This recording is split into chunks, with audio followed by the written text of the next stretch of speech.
Hmm.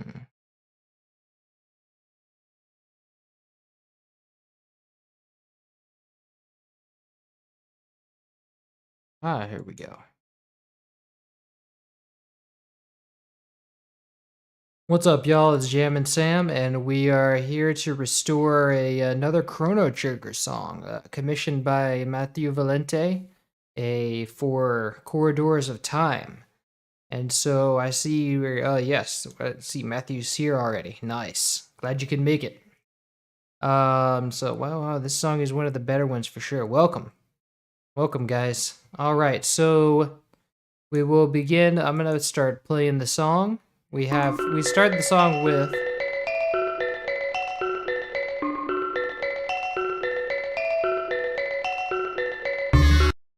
So we start with this gamelan, this which is an Indonesian instrument. So we have that sort of West Asian vibe, and so this is represented by this right here.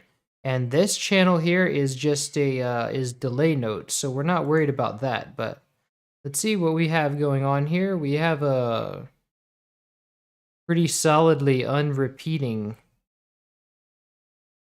thing. So I'd say we'll just grab the whole thing, because it looks like it's gonna be pretty unrepeating. Let me put the chat on the other screen here. All right, welcome y'all. And so here is our first line. We copy this, and let me open the. This one's gonna be from the org M1. So let's go first empty and call this Gamelan.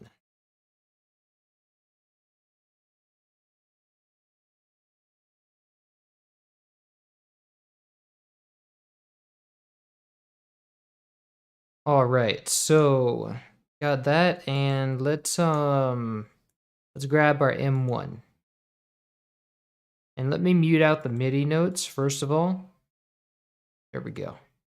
Now the gamelan is, let me start with the, I have a blank preset I've saved here, so that I can just kind of load up a single patch. Bell/mallet, and then the gamelan should be right here.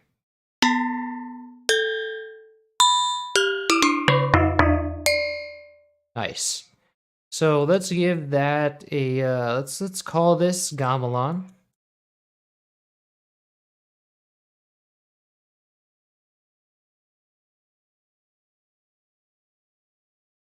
And let's give that a mixer track. I know we're gonna need a 1-step delay. I do believe it's 1 step.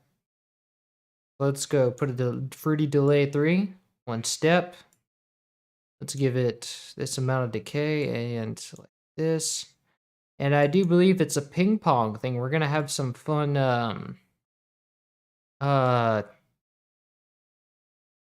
fun panning going on here. So let's see. Wait, I just want to make sure of that interval. Let's see. We do have a step, so let's grab that and paste.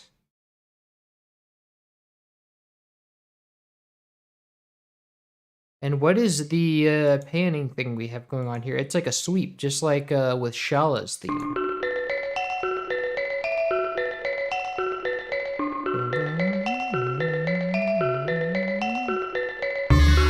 So how long does it take to get from one speaker to another is what we want to know.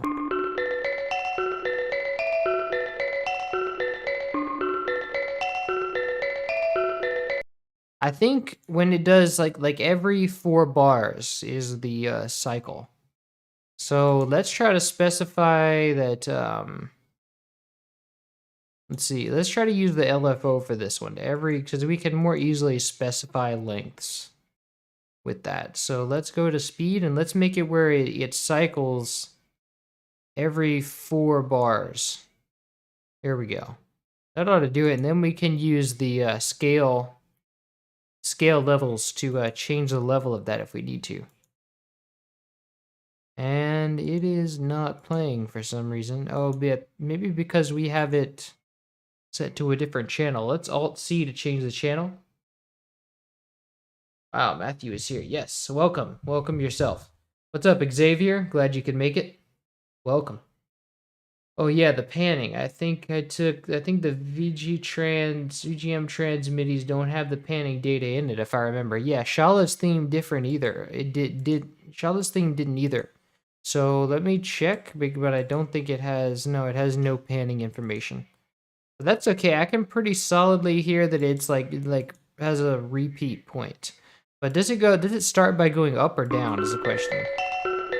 Or does it start going to the right or the left? Let me see.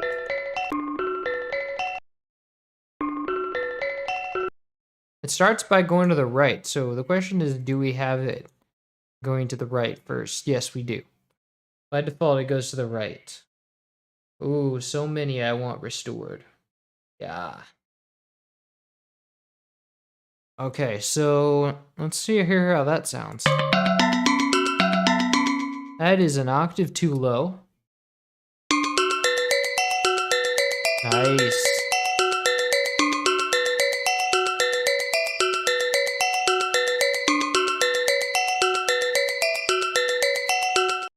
Now, I want to check on because I think the panning was more intense than that.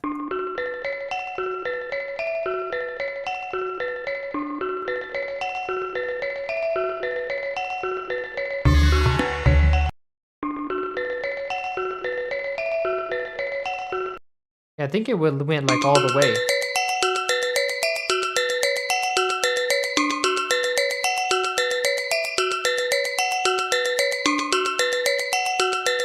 Wait, no, it wasn't 4 bars for the pan cycle. It was actually 2 bars. So I remember hearing it like cycle when it hits that low note. But it hits the low note every 2 bars. So here's where we want it. Yes. But I might want to extend this to, let's see, I might want to scale this to 75% each way.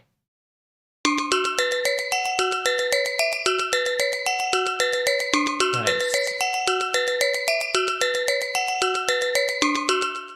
And I have the delay set to ping pong, so it actually spreads the pan, like the delay notes pan the opposite direction for each time. So you hear it equally in both ears, but it's just kind of spread out.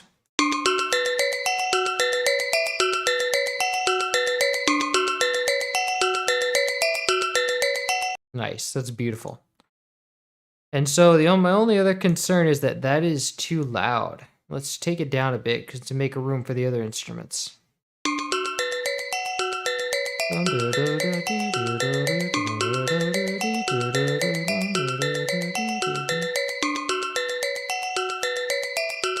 And I might want to make that delay sound louder. I don't know.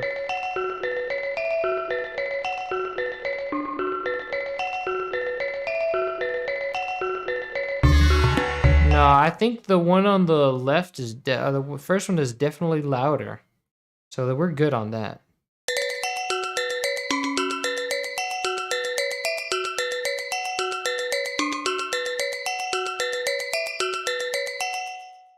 And then we can give that a quick reverb with you see this is really a accompaniment instrument. So let's give that a TSAR 1R. Start out with. Let's give it Hall.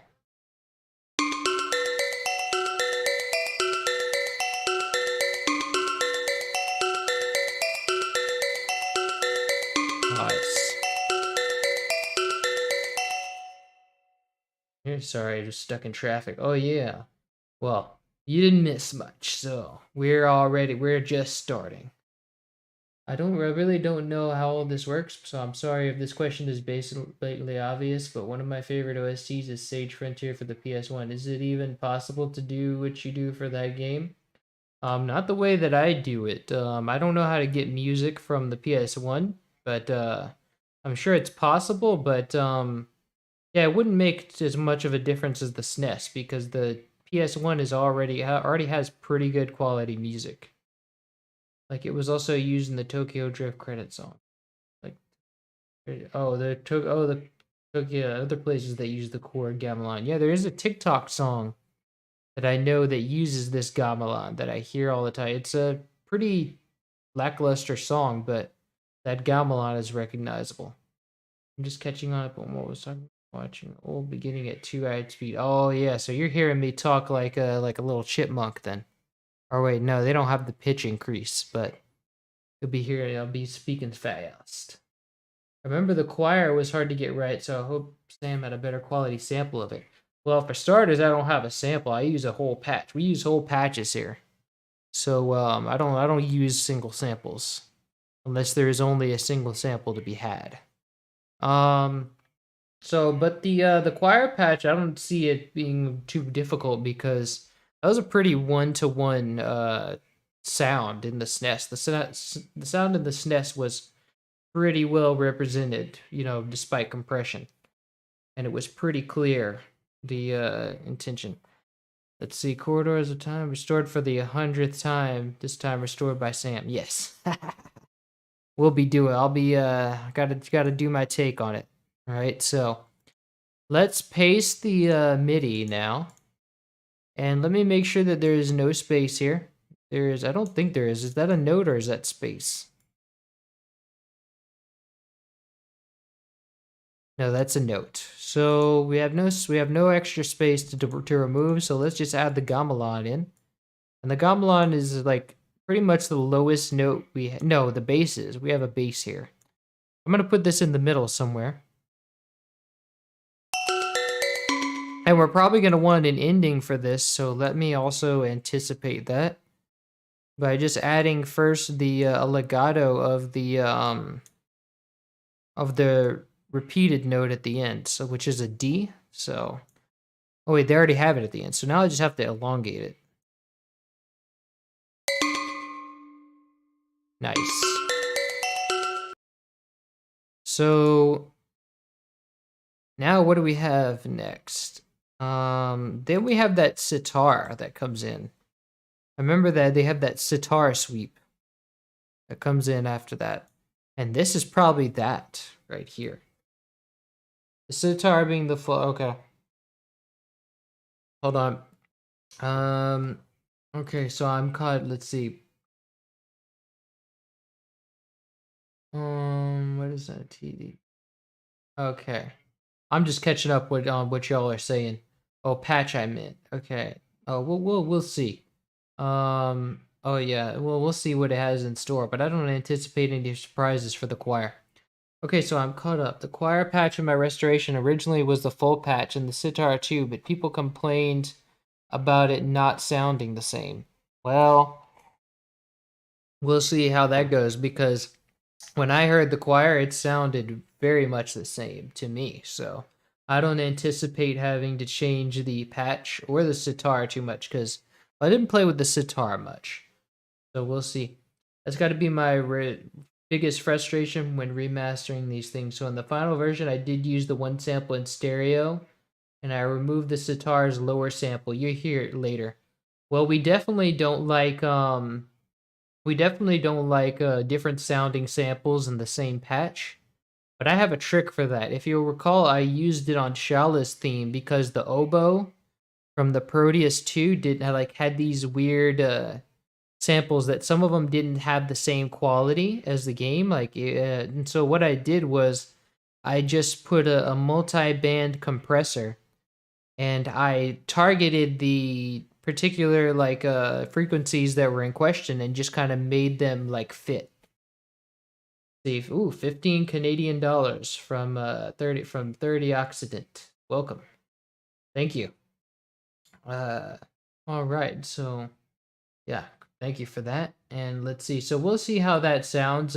Worst case scenario, we have to remove it. Best case scenario, we can make it sound good with a multi-band compressor. Sitar being full patch is not good for this song. Well, we'll see if we can make it work. I personally enjoyed it quite a bit. Okay. I personally like the full choir patch, but I can see people finding it off and too different. I did too. Okay. All right, well, let's find out then. So we have this sitar line is these first three, I think these three patches are all the sitar, right? Let's find out.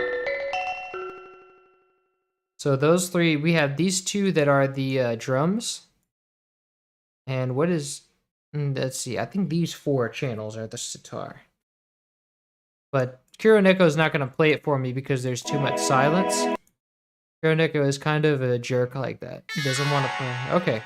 So it is all the sitar. So it starts off as one sitar note, and then, well, a sitar sweep. And then we have the choir come in immediately after. So let's copy that. Copy just the first note, and I think, and when it comes, yeah, this is actually the sitar too, and I think it stays the sitar. Let me check out my automation for the instruments and see what kind of happens here. Let me watch the patch automation information. So it changes around 25. So that's when it stops being a sitar. Is 25. So we can take 25, everything before 25 basically. Oh, and we also have this up here. So everything before 25 is a sitar, and then it changes to something else. The full choir patch will sound great though, in my opinion. It sounds so full. Yeah, a lot of people give me flack for like things sounding different sometimes, but at the end of the day, if the full, like, it's gonna sound different because you're using the full patch. Like, it's not gonna sound exactly like the game. And to be honest, I'm not going, like, accuracy is not my primary goal here. My primary goal is for it to sound good. And if it does venture outside of the system sound, which it should, because I want it to break free of the SNES limitations. I want it to be kind of in the same vein to the best of my ability. So let's make a new pattern, call this sitar. And then let's paste this into the sampler channel. And let's replace this sampler with contact, because this is going to be a contact patch. Where's contact? Here it is. And this is going to be coming from the Akai S-Series CD-ROM. And I have it here. CD-ROM 2, and it's a sitar patch. Okay, so we have that first layer, but I'm not going to play it yet. Let me get all my layers in order. And let me just play the original too while I do that, because I want to hear how that sweep went. It also has a panning sweep. And then we have some choir come in.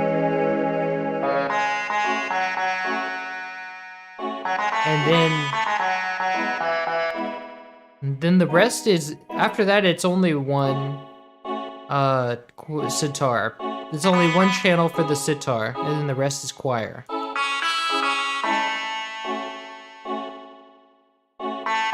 Okay, so we really just have these notes then.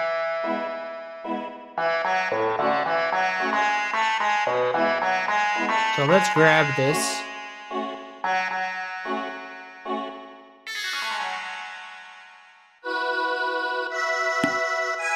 And then, okay, so then it becomes, after that bar 25, what we were seeing is the choir kicks in full blast. So let's paste that note. If it will paste. Now FL Studio is not listening to me when I tell it to paste. Okay, there we go. So that's part of the sweep. Now we just have like we have two more layers of sweep to copy.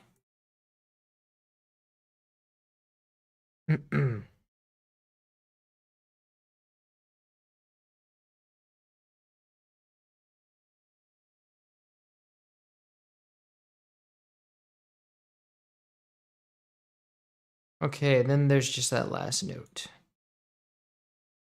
Let's see.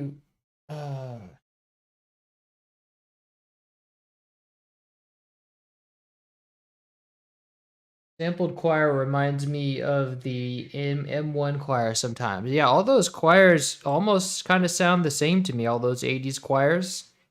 There wasn't really much variation in terms of choirs in that day and age. Good evening. Welcome, Lake Limbo. Welcome to the stream. Good. Let's see. Now the choir is from Peter Seldachek's choir, but I can hear how some people might think it's the one from the M1. Yes.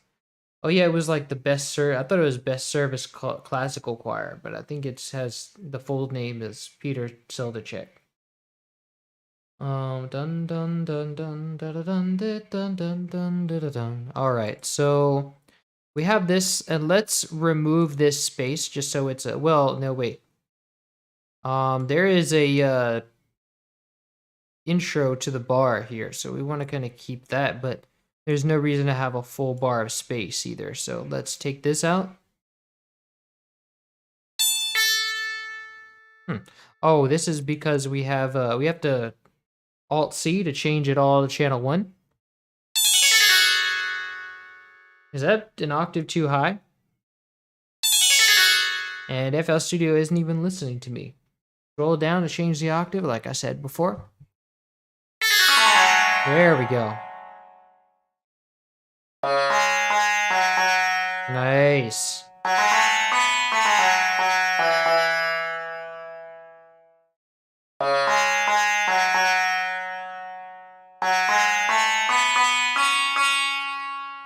Yeah, there's really only...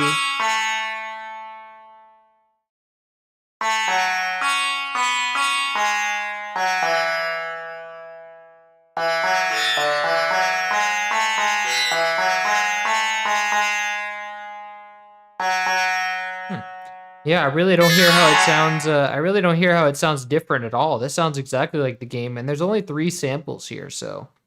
Yeah, so this is pretty much what it's going to be.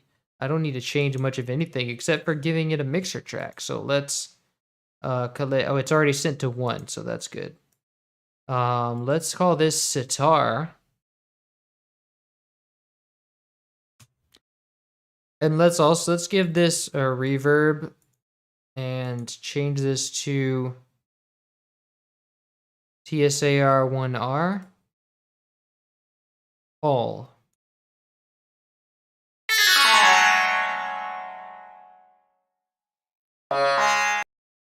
But does this have enough release?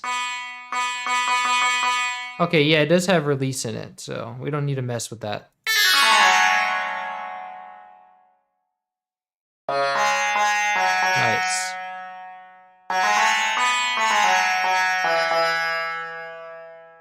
Beautiful. Okay, so we've got that. Now we need the choir.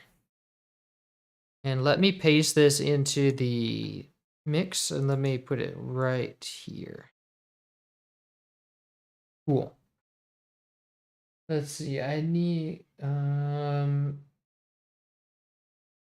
there's a copy of it in the Gigapack 1. Nice. Near the end, the sitar is what sounds off. Well, I didn't hear it. Let me listen to like, oh, it's probably these low notes. So these low notes change samples, I believe. So what people are hearing is this one low note that just has a different sample zone. Oh yeah, I hear what you guys are talking about. This is a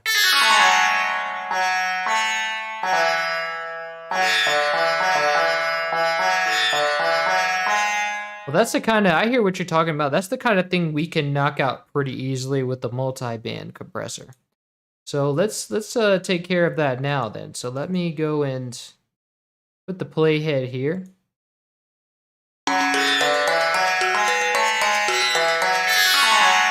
But I want it to play only that part.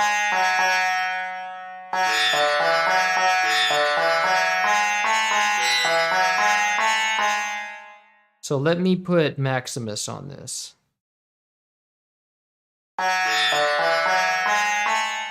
So when we use our bands, we can probably see a spike somewhere in the center here whenever we hear that note, because it's got a pretty strong presence.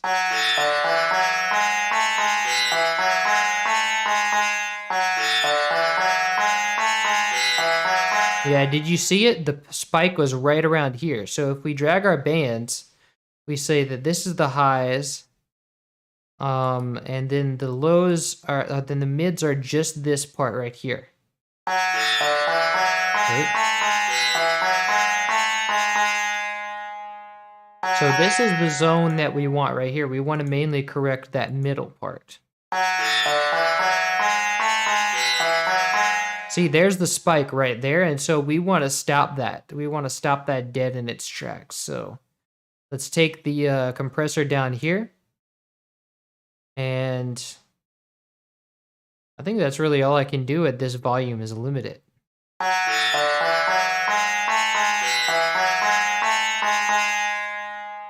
And look, it also spikes some here in the highs too, actually.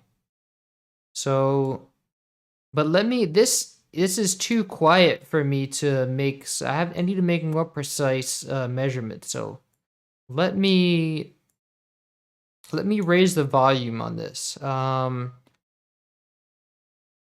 best way to do this would be to drag the volume up to max. And then turn it down in the mixer track. Oh wow, what is that? Okay. Now I see what's happening. It's like because we selected such a quiet portion, it's gonna overload the volume. So we can raise it, just up until, let me put this at normal volume and see what happens. Yeah, so that's fine right there. Now that gives us a little bit more control.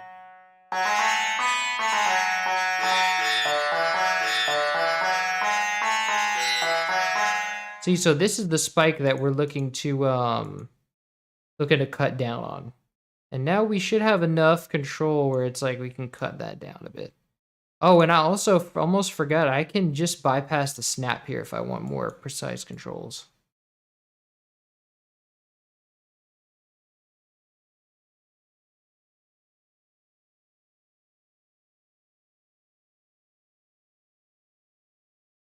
Nice.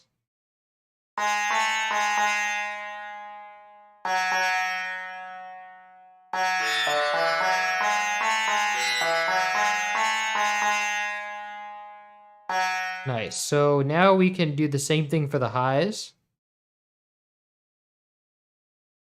We can go right here, make this the ceiling.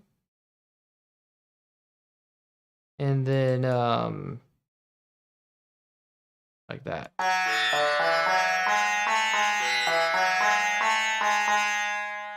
So it does make it a little bit better. It's still...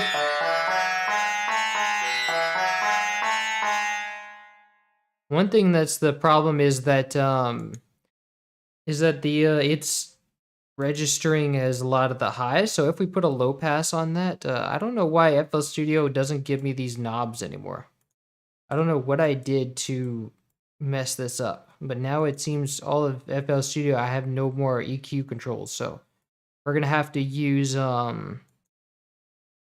this, right, the EQ, parametric EQ. Let's put a low pass on that.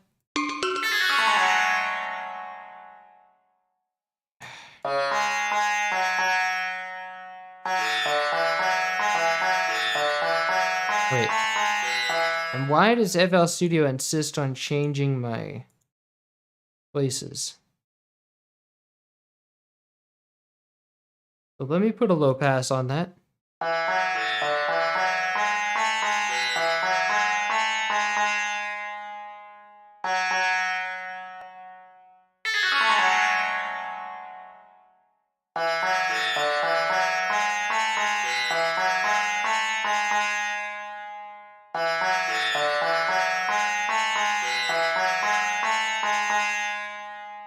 I see. I actually think it's more here. Yeah, I think that the reason why it's not working is because that spike was actually more here, like in the middle here. Wait.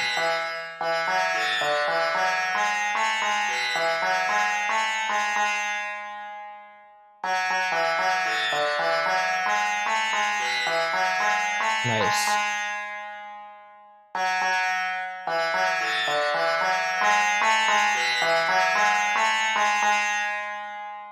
Okay. Now so that's good. That works like that. Let's see what you are saying. It's let's see, the couple of notes triggered on the low end that change, but yeah, I don't think they sound like that big of a deal. No, not at all. Especially not with the multi-band thing.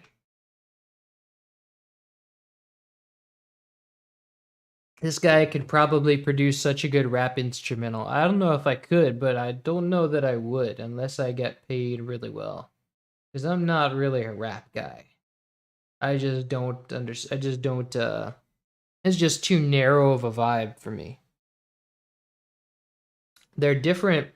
They're a different sound part of the patch, which is how it would sound if Mr. Mitsuda used the Akai sampler instead of a single sample like that on the SNES. So I like the idea of keeping it. Yes, exactly. What Matthew said.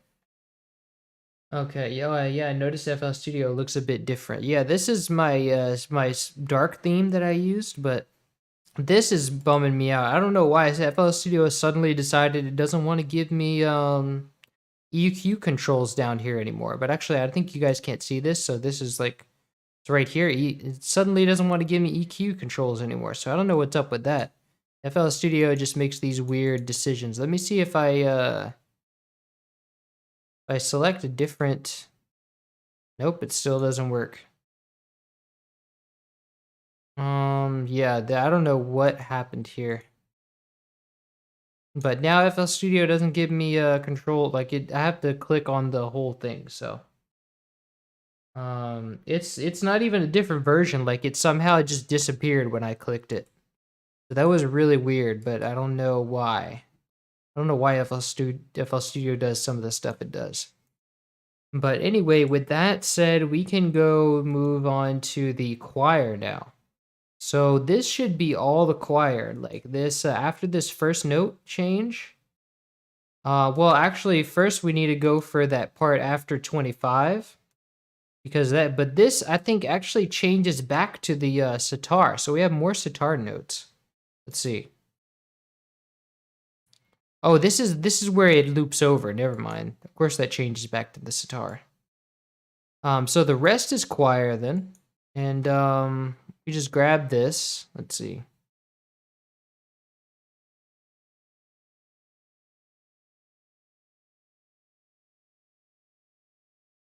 Wait, this is not a. This is a. This looks like a repeat of the sitar note.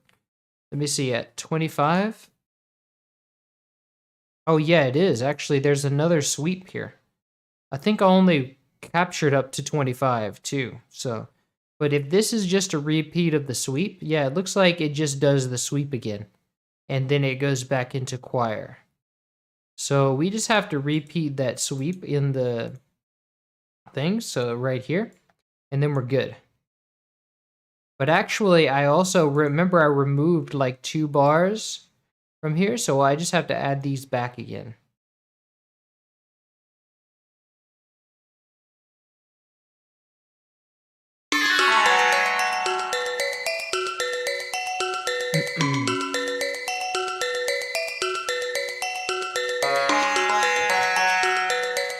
Let's see.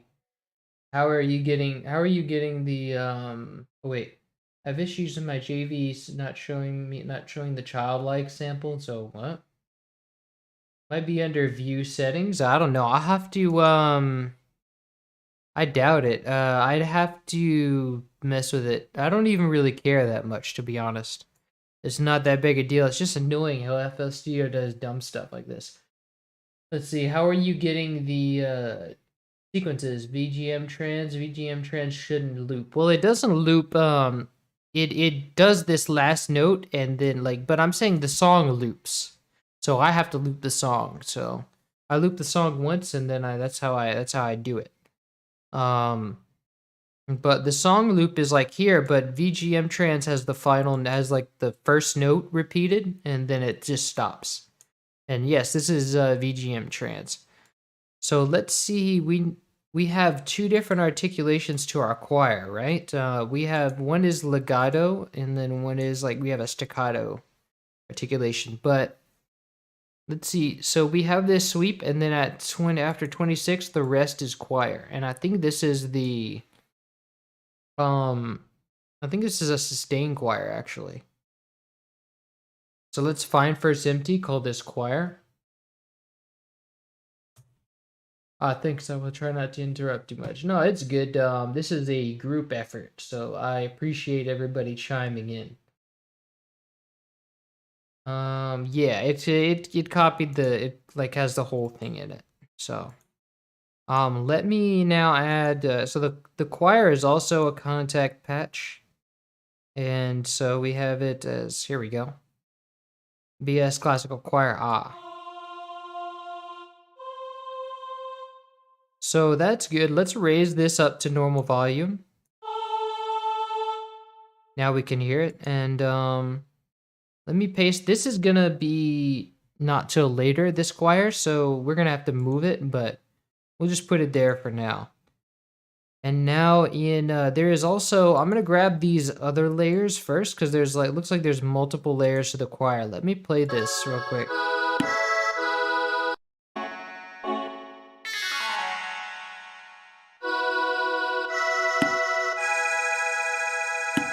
Nice.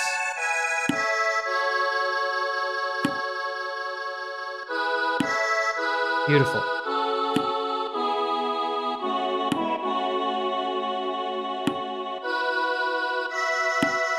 So, paste.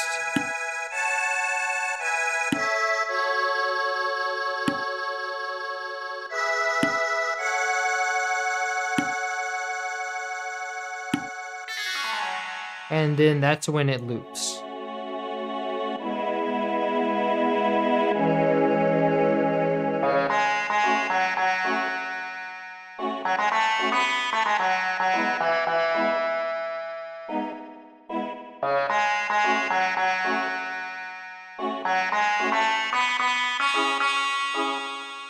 And then what is this here? Wait, is this another, I think this is another choir note? Like, just some random choir notes? Let me see. These are just some random notes down here. Oh, this is another drum. We don't need that.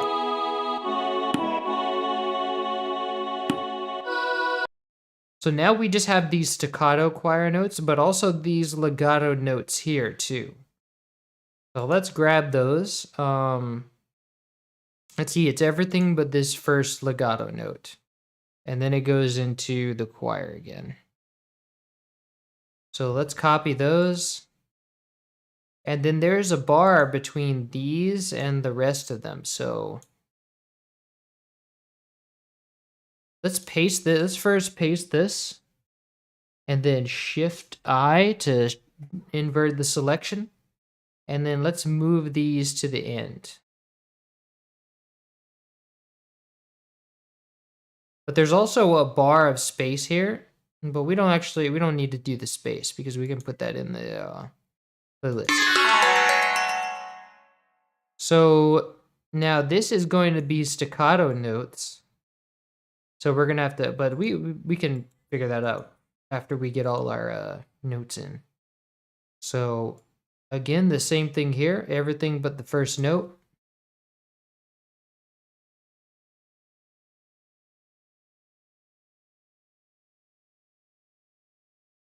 Paste. And then one more time here.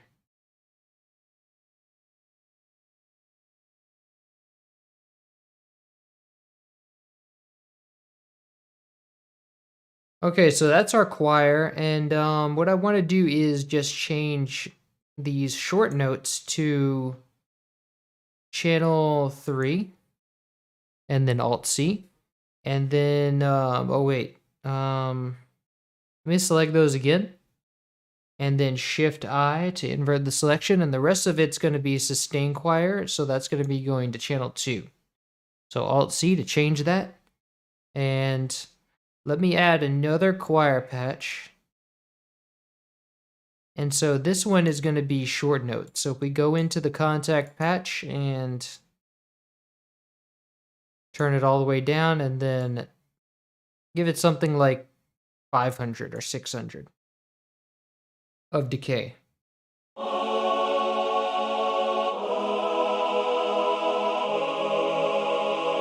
I think it might be up an octave, right?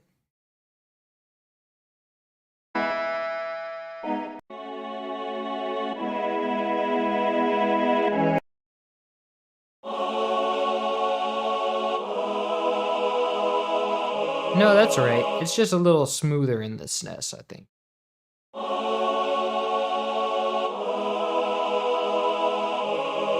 Okay, your choir is the right octave, right? Nice. Let me see. I was just thinking of fully uncompressed OSDs for this stuff today. Nice, welcome.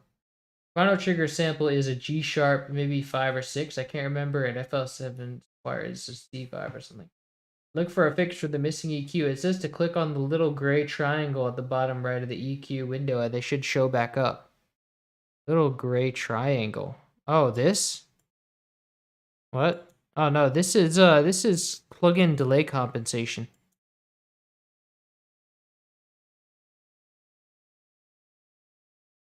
Yeah, I don't see yeah, that's plug-in delay constant compensation, and this is the stereo out. Yeah, this just gives me that. But it's not a big deal.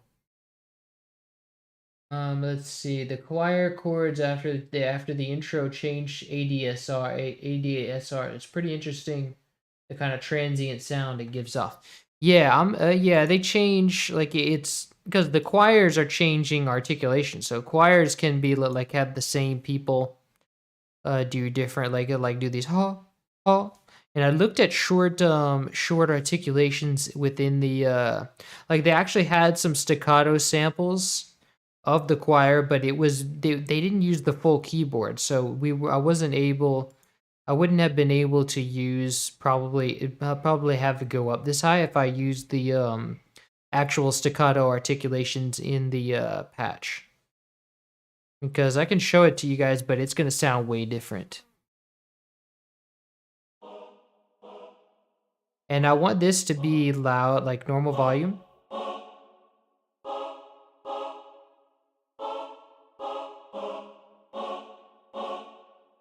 And that sounds actually exactly like exactly like it should. But we're just gonna need some reverb on that. The reverb is gonna extend it out quite a bit. Speaking of which, let's send this to a mixer track. Let's create a separate master output channel, and then send the first choir to it as well. And then let's send this output to a plugin out 3 and 4. And then let's go into the Fruity Wrapper and in the processing tab, and let's set it to +2 mixer tracks. So this is going to add 2, where contact is by default at 1. So this is going to go to 3. So let's call this mixer track choir. And let's send this to the accompaniment reverb bus. And we already have the TSAR one from the Gamelan, so let's hear how that sounds.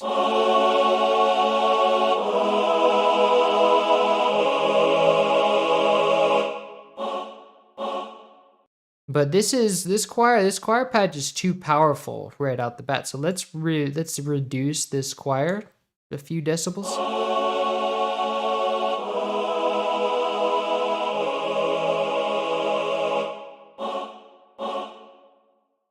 Yeah, see, in order for them to have the same volume, I have to raise this one too. because this one peaks at 9, and the other one peaks at,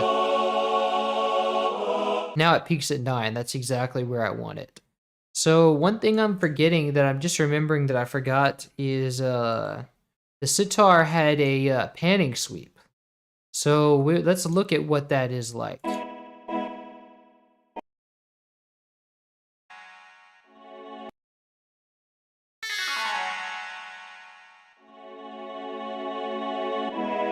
So it's pretty much a straight up sweep from left to right, or from right to left.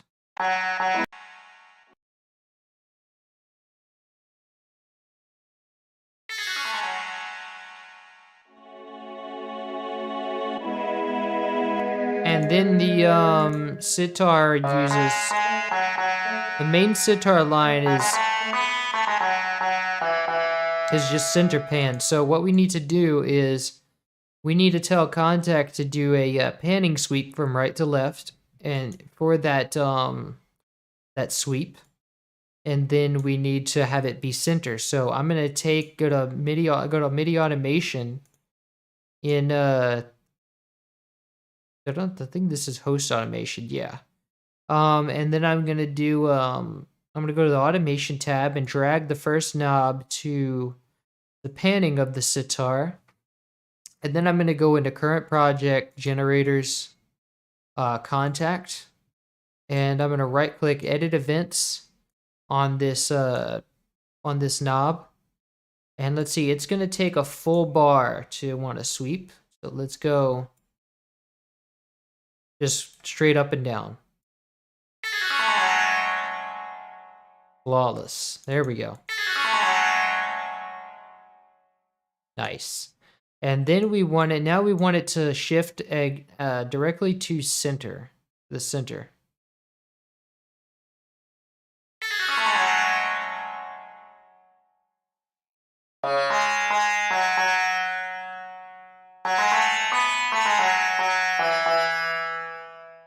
Okay, but I want to make sure, oh wow, I didn't do that.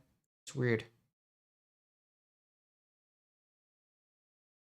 But we want to make sure that this automation isn't cut off here, and it looks like it isn't, so.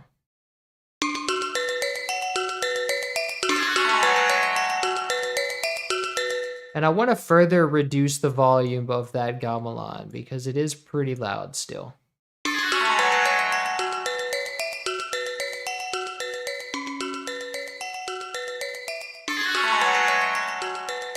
Nice.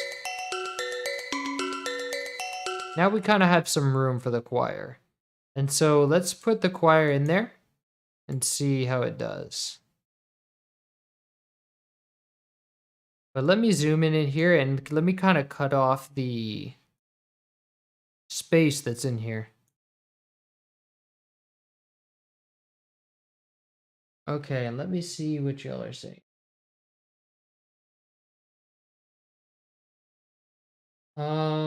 Your choir is, it's the, that's right.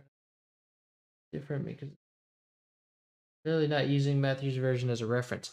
I did listen to Matthew's version, but I only listened passingly to well, not passingly. I listened for reference to see if there's anything I can do better, but I'm not like I'm doing it. Yeah, we're doing this my own way. It'd be interesting to compare this version with the one I have on YouTube and hear the similarities. Actually, one thing that I want to do before we finish the stream is I want to actually listen to your version and see if we can extrapolate and see if there's anything people like about your version that I can also bring to my version. Let's see, it'd be interesting. Please upload the stream for this one. I don't know what the stream should be uploaded. I can't go and upload a video of the stream, but if you go to my channel, there is like next to the videos, there's like a live stream tab where you should be able to see all of the stream VOD should save automatically. It does. It should be in my streams tab, like my live tab on the on my channel. I can hear the sample in that full patch somewhere on the short notes. Hear the game sample in that patch somewhere on the short notes. Oh, really? The SNES's choir is edited to have less attack in the sample, so the full patch with short notes are going to sound quieter. Okay, so maybe let me actually look into that, because sometimes, well, it's not a problem because it still had, but sometimes we go and remove the transient, but I like the transient because it gives you the sense of, it's where the breath comes in on someone, on the choir's yeah, but I see it's like a clean attack, so just making the patch louder seems to work. Um Hand sweep, I think, is a full right to left, linear. Yes, perfect. It's taking shape. It is. It's being formed. So now, if I recall correctly, there is a volume fade in for the choir. Let's listen to that.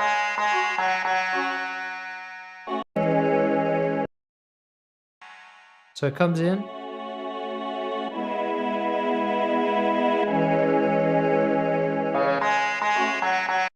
Okay, so it reaches full volume by the time the third note hits. And by the time the third note hits, it fades out a bit. So let me listen to that one more time to confirm.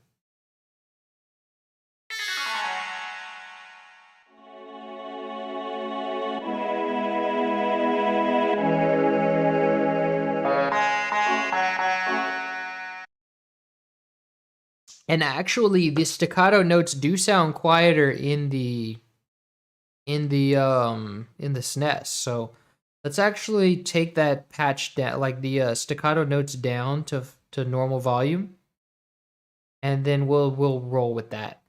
And let's actually I want to take another automation knob and use it to assign the choir's volume.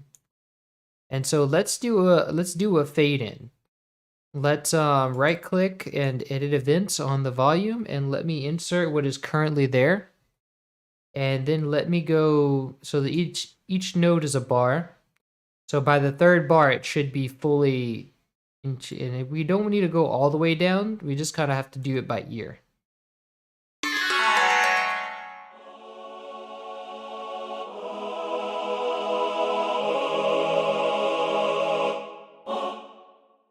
Maybe not that intense, maybe a little bit less. Whoops.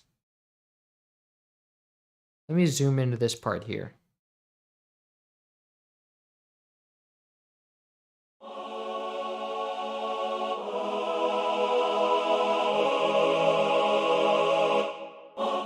Let me try going down at the same rate as we went up, which would be about right here.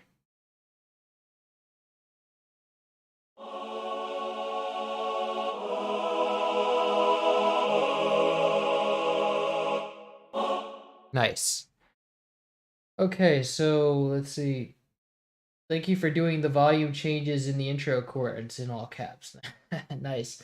The PS1 version of this song screwed that up, and they also brought the choir in on the wrong beat. Amateurs. All right, so let's one thing I did notice also is that the panning is different for one of those notes at least. People thought I was too critical of it, but no, it's blasphemy. Nice. Okay, so we have that choir come in. What is the panning for that? Okay, so we have the first note, which I think is just the top note going down. The one that starts on G. No, wait, this is the one that starts on F sharp. Let's see, we have, okay, that is top to bottom. Okay, so the top note is centered, and the next note is to the left, and the bottom note is to the right. So what I want to do then is drag out two more instances of the choir, and then let me pan them because let me see.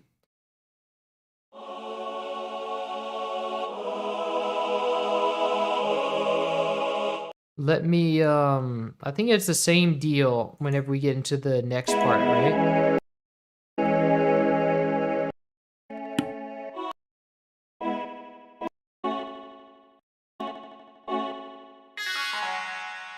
Well, it's actually the same deal when we get to in the staccato notes as well. So we need actually. Okay, so what I'm gonna need to do, let's see. Yeah, I'm probably gonna need to be no, I can't change the ASDR envelope. So we're gonna need like a bunch of patches. So yeah, they're all gonna need their own contact patches. Um and then yes, Chrono Trigger, gracias from Peru. Welcome. Welcome from Peru. I was actually just talking with a restaurant owner that owns a restaurant by my house, and he's from Peru. He owns a Mexican restaurant, but he's hailing from Peru. So that's always nice to see.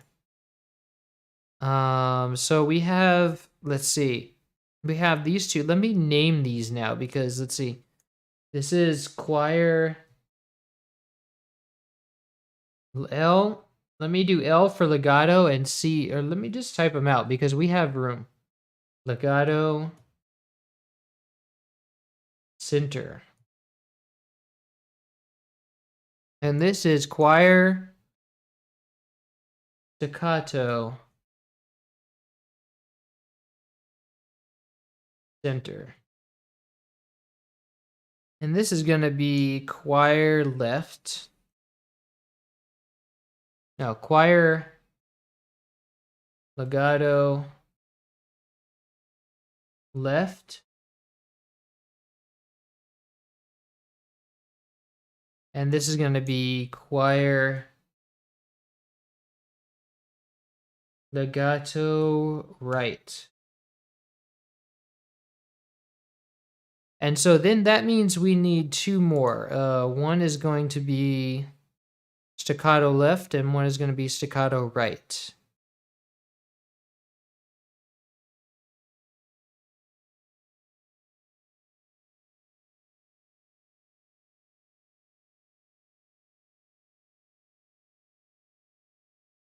So let's call this choir staccato left and choir staccato right. Um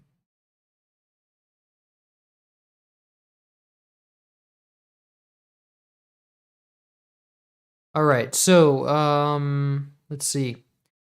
We're going to put all of this in the choir output channel.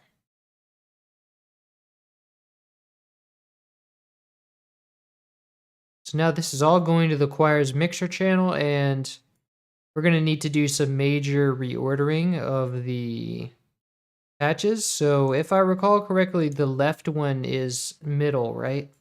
Or the middle layer is left. Yes. So now the choir staccato center, choir legato center, choir staccato center.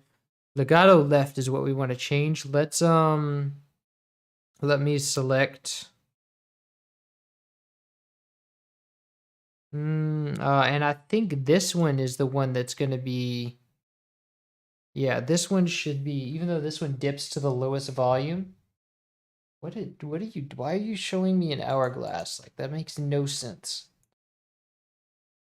Okay, so that one, and then if we keep going here and select the middle note, we should be in good shape.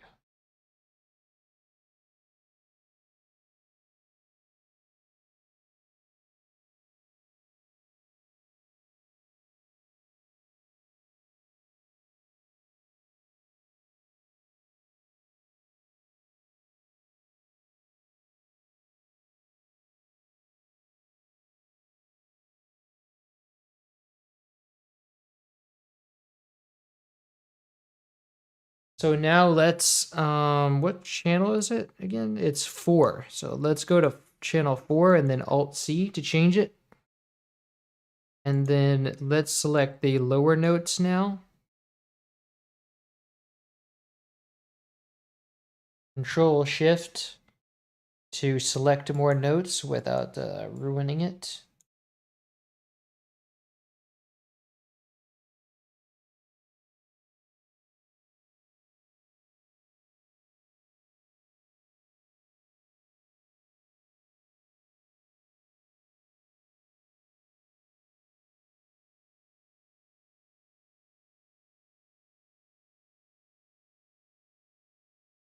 Okay, so now let's change that to bar legato right, which is channel 5. Alt-C. So now we have the staccato notes to take care of, but those are going to be easier because look, it's just that, boom.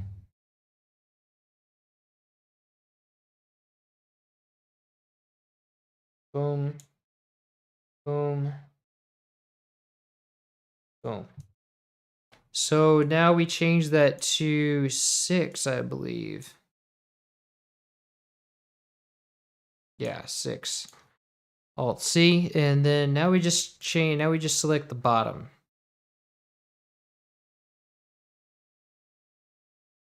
Boom. Control-Shift. Boom. And then that's going to be 7. Alt-C.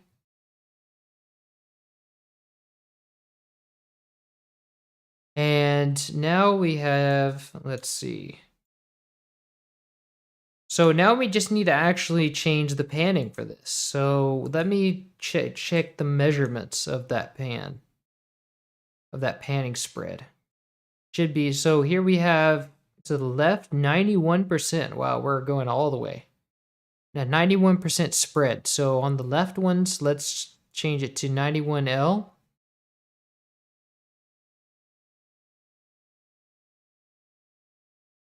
And the right to 91R, and then staccato left, 91L.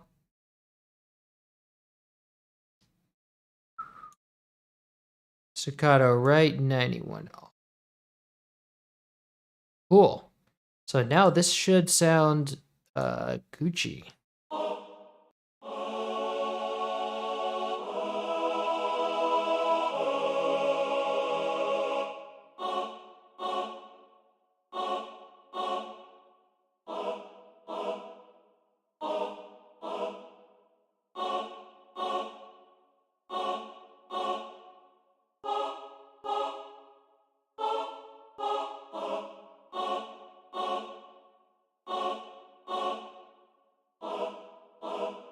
Nice. And I might try to bring out that transient even more. Because it's kind of like it irks me that it's not beady enough, because it has that start, but instead of using the sample start, because it's the full patch, I want to sort of, well, we can't do that. Well, yes, we can, but we're gonna need instead of an ADSR envelope, we're gonna need a flexible envelope. So let me go, oops, add modulator, envelopes, flexible envelope. And let me remove my ADSR. And let's remove all the attack, and let's set this like this, and then in between the sustain, this is the sustain right here. Let's do like that. Let's give it a sharp decline. This is gonna be, let me solo this layer, and this is gonna be the center one, good.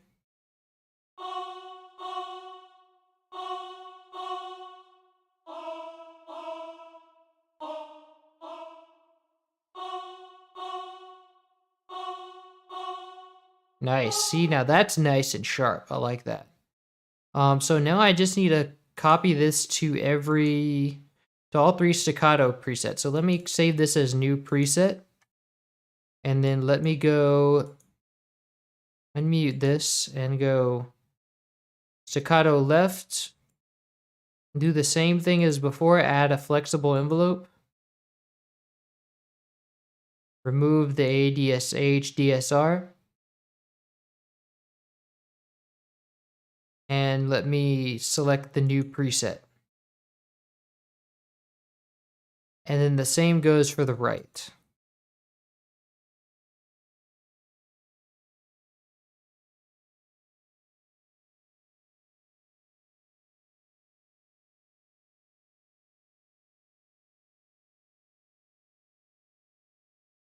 Okay, so now we have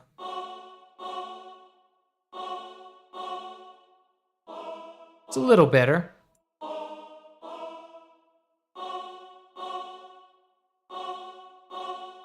Let me adjust some of these.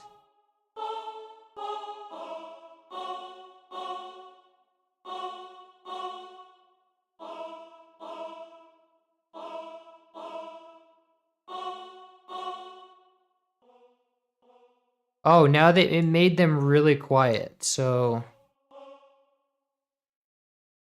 let me raise this up like at least 3 decibels.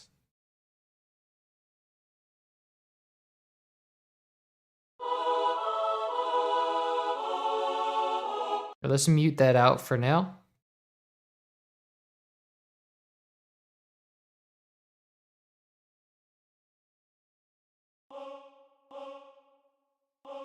Nice.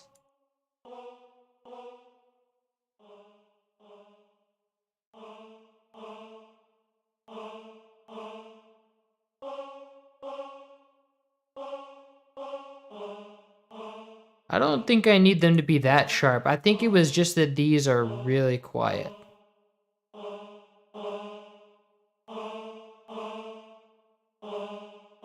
There we go. We can like let that shade. It doesn't need to really pop like that.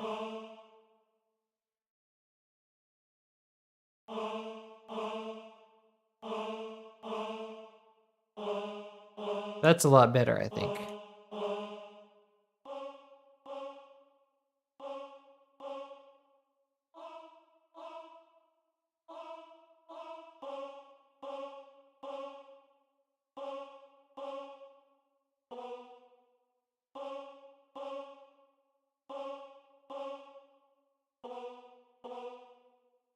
Actually, this one has too much. For some reason, this one has a real pop to it.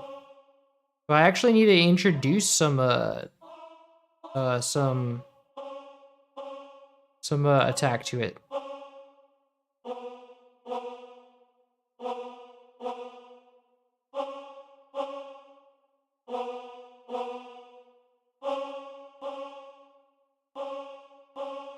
Oh, actually, no, it doesn't.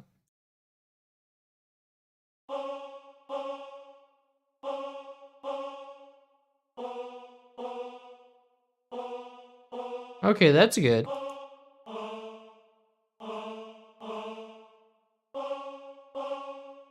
Nice. Now let's just go to the center one. Let's... Yes, there we go.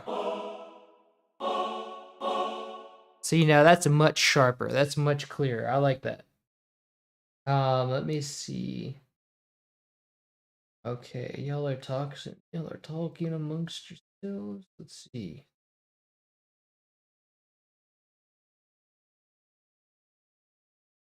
It's really cool that your contact doesn't reset all the default settings whenever you play.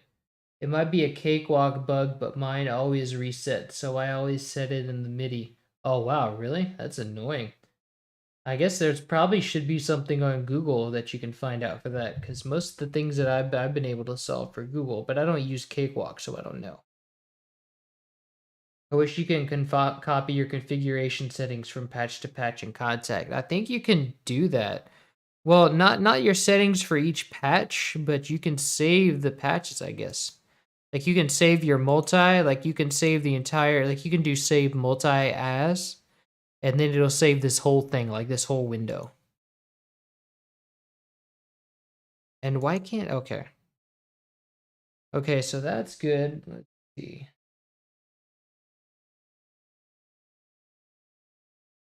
Yeah. Okay, so that's really good actually. That's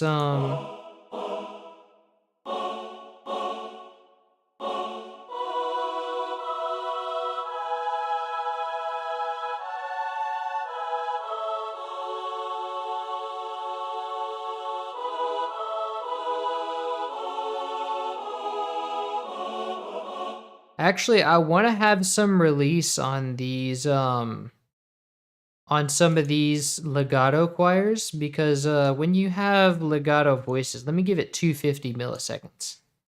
When you have these legato, when you have these choirs, not everybody is gonna stop.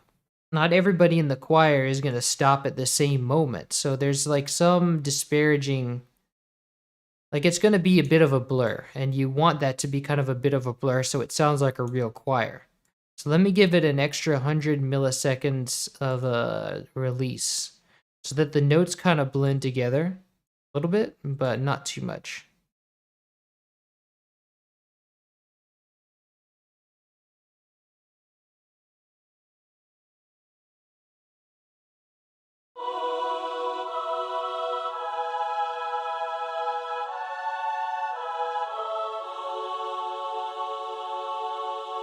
Let me actually give it another 100 or so.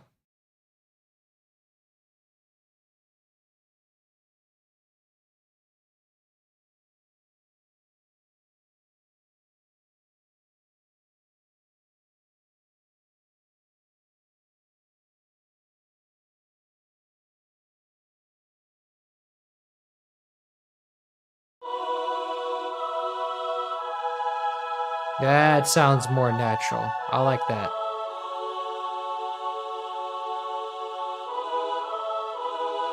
That way it's not just so like immediate start and stop, you know? So let me listen to that then.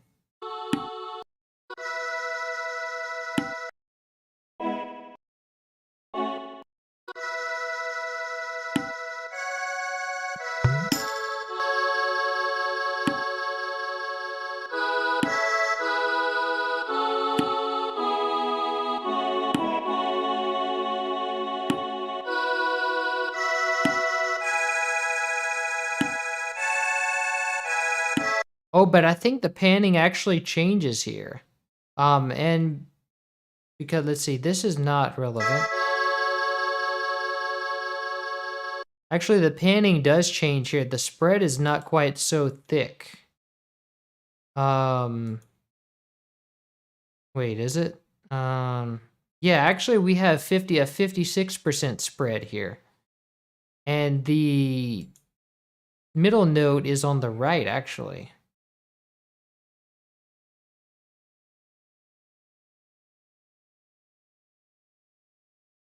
Yeah, so the middle note changes to the right.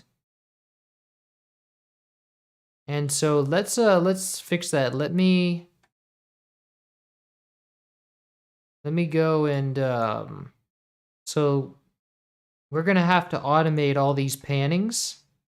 So let's see, you might have to automate the volume in those longer choir notes because they do have a bit of volume fade out. Yeah, we can probably use that. We can probably edit the HDSR. But first I want to get this panning right. So the panning for the legato choir, I want to, or the left and right, I want to automate that. So legato left and legato right. And so the middle note in that second section changes all, it flips from right to left. So let's control I. It flips from actually left to right and from right to left. So in where the left one, which is left now, is going to go in that second section, it's going to go.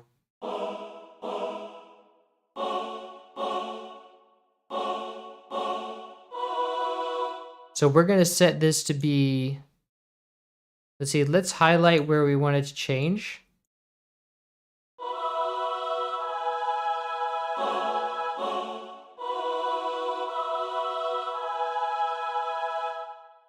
So this is gonna change like from left to right here. So we want to set 56 right, and then Control I to insert that change. Okay, and then we want to do the same with the other channel. We insert what we already have, and then here, I think it's right here, right? No, that's still the staccato.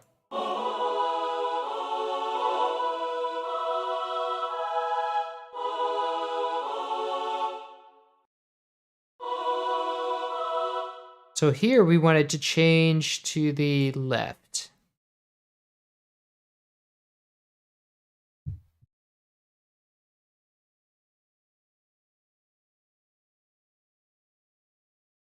Okay, so I think, let's see.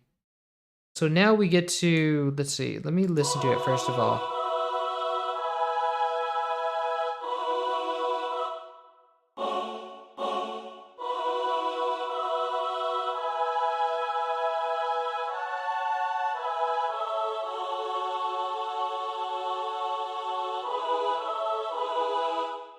Nice.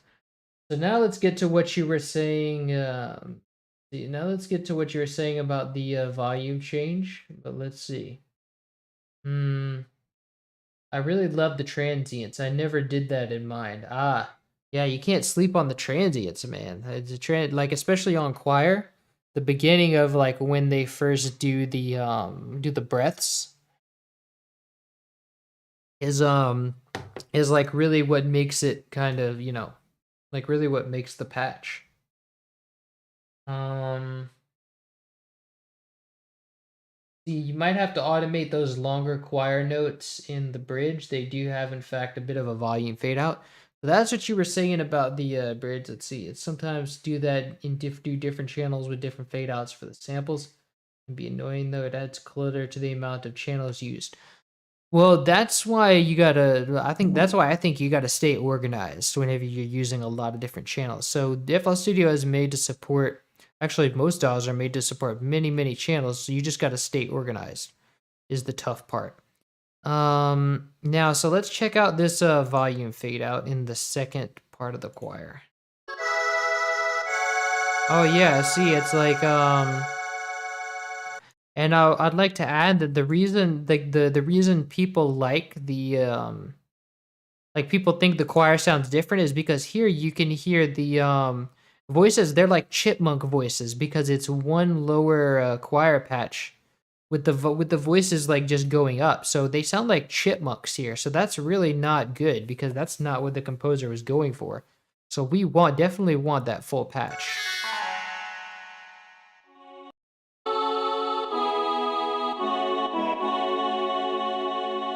Okay, but we do have a fade out here, and I don't think we have that in the beginning.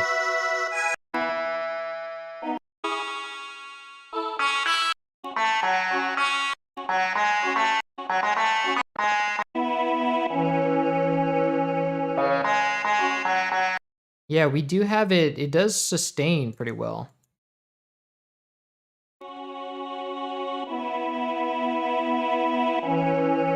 But at the risk of having to do all of that, having to create more patches, let's see if we can just automate the decay sustain thing. And actually, we probably could do that with the staccato too, like because I think if you drag a knob here, you can automate the sustain. So let's go to choir legato center and let's test that out. We might be able to do that with the staccato notes as well. So let's go and drag a knob to each of the sustain tracks.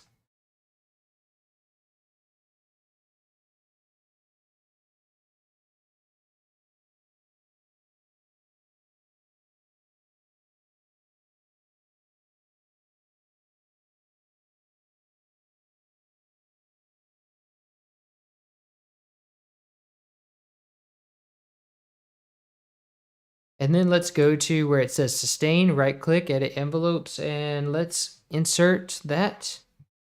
And then let's go to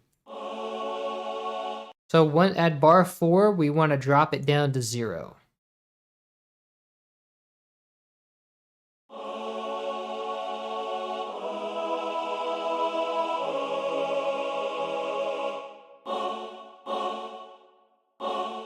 And so that's going to be our, let me test that. I'm going to test it on the staccato notes first. So let me zoom in here.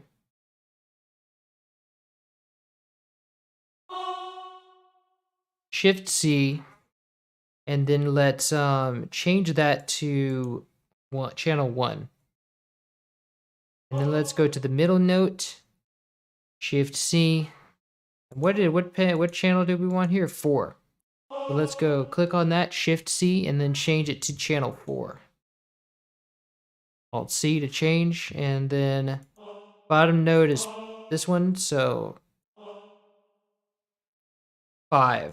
So click on that, highlight 5. Wait, no. Click on that, Shift C to select it all, and then select 5, and then Alt C to change it. So now if we modify the decay, so the decay, what was the decay in our staccato patch? Because we can just copy that number over.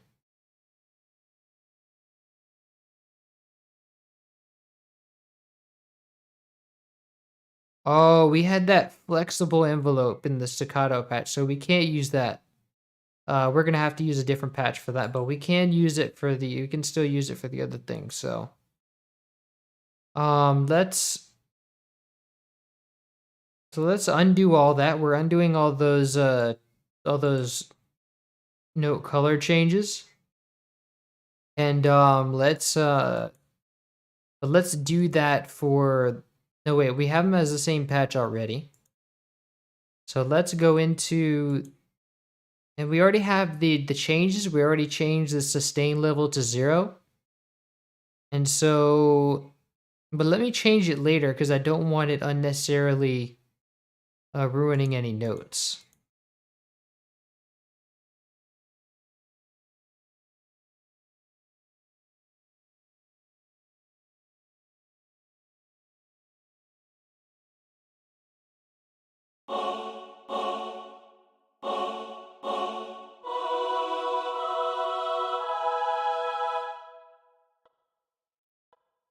So now it's just like a little pop because the decay by default is set to 30 milliseconds. So let's go to our choir legato and see if we can set it right. So we also want some attack. Well, not yet. Let me see what kind of time it takes for it to decay out.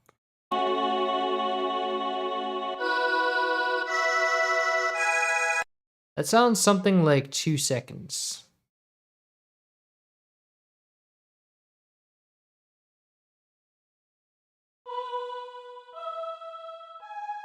Maybe 4.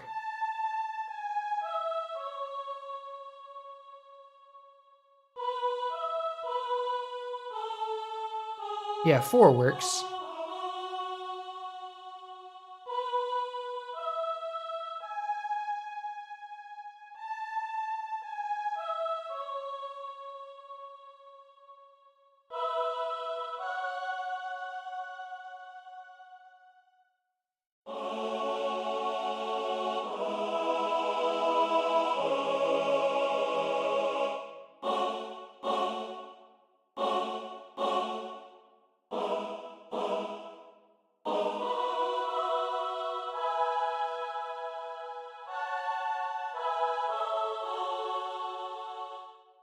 Let me see, it might need to be longer actually. Yeah, it might actually need to be longer. Let's see. Or might be too short. 5, I think. Yeah, you're right. I had yeah, 5 or 5.6, 5.8. It is where my mouse falls by default.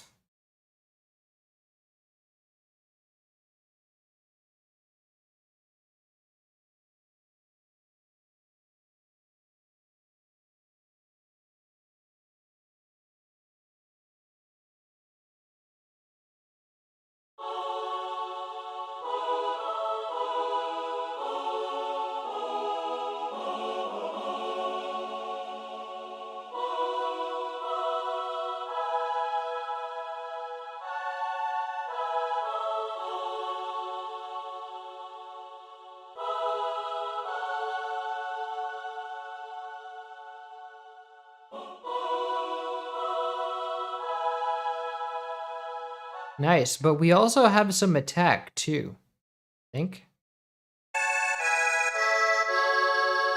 Not really. It's a pretty sharply starting note.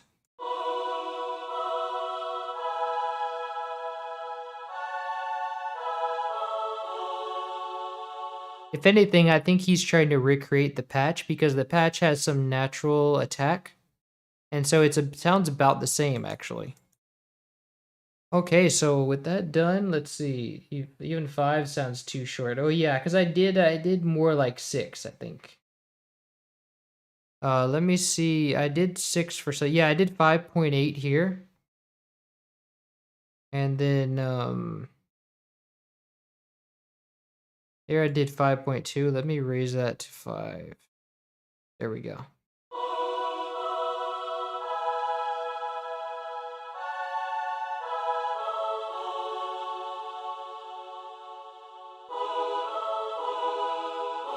Yeah, that sounds about right. So now the choir is there, and then I think there's some space between, yeah, there's like, yeah, I have to slice this and then move this a bar later.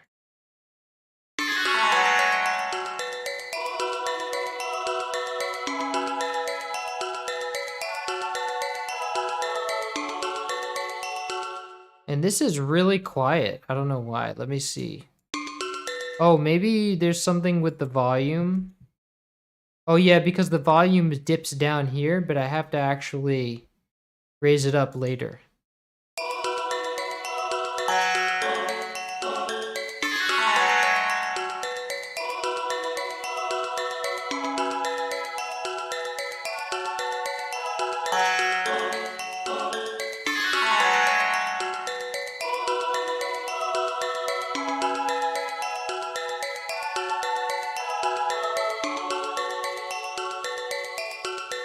Actually,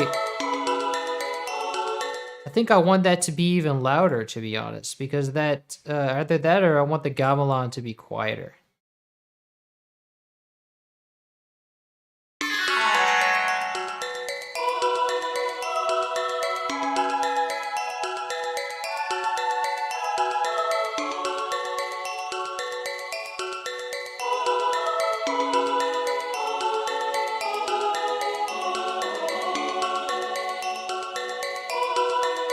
Well, the gamelan doesn't change volume at all, so but I think it is kind of too loud overall.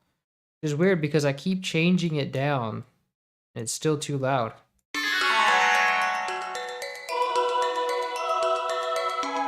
Yeah, that makes sense.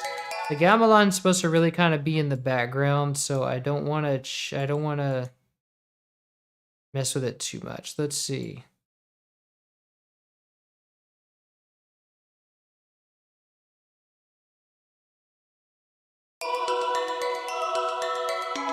That's perfect.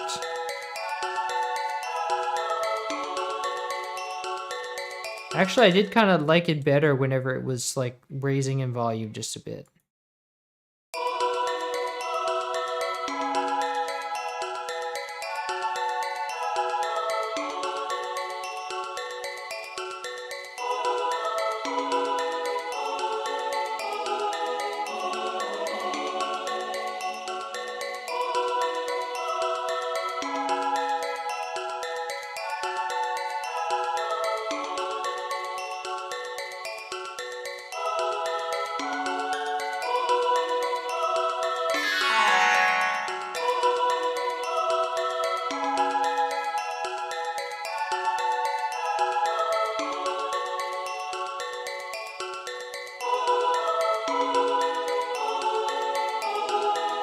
The problem is that some of the quiet, like some of the loud sounds, no.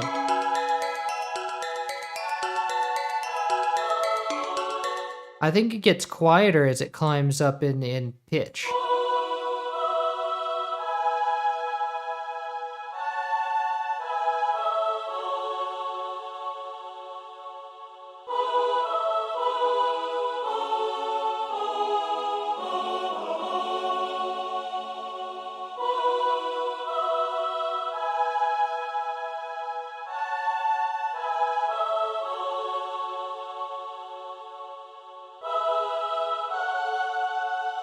And maybe it's just me.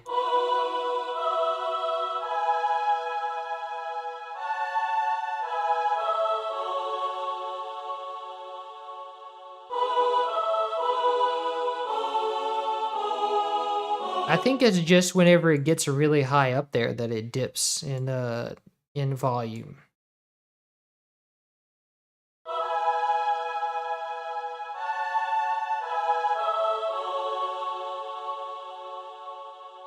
Let me see.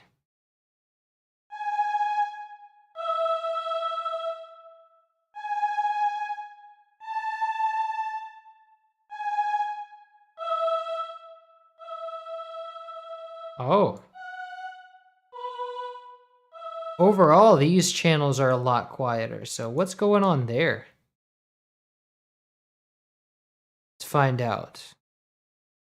Negative 2.9, negative 10, wow. That is not what we want.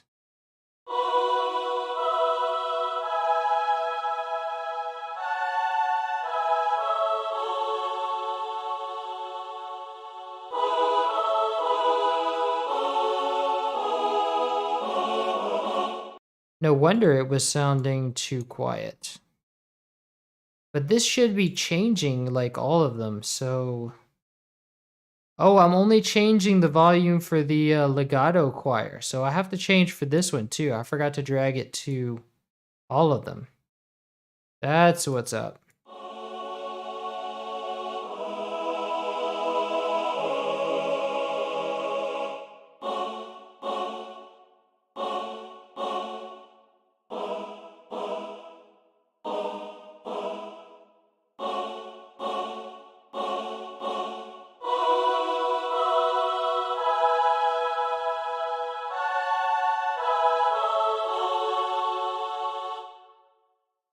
Nice.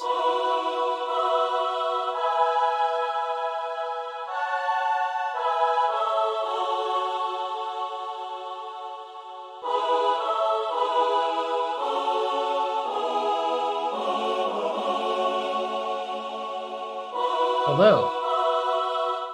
Welcome, Jose. Welcome to the stream. So yeah, that sounds good. Let me...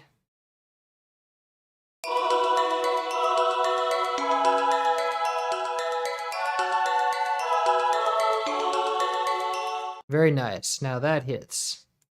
So let's see, what do we have next after the choir?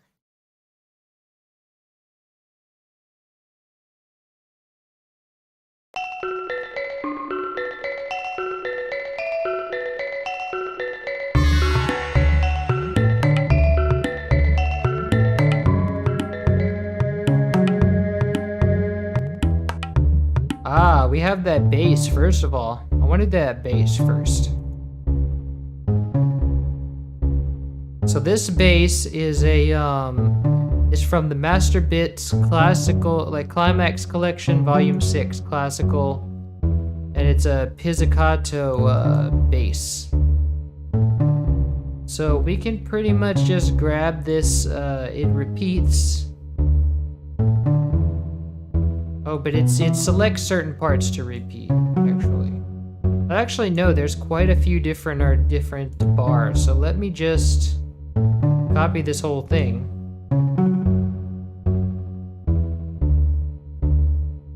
Nice. And let me make a new channel, call it bass. Or a new pattern.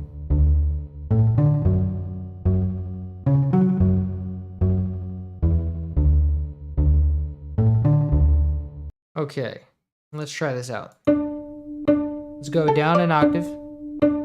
If FL Studio listened to me, which it won't.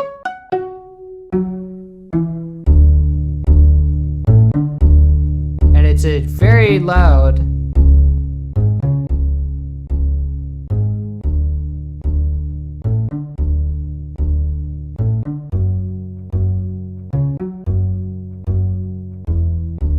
But I need some release on this, so let's turn that up.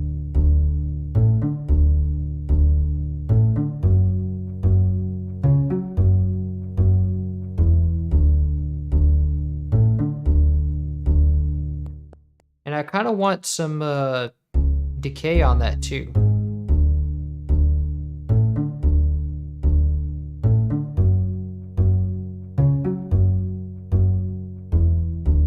Get some more release on that.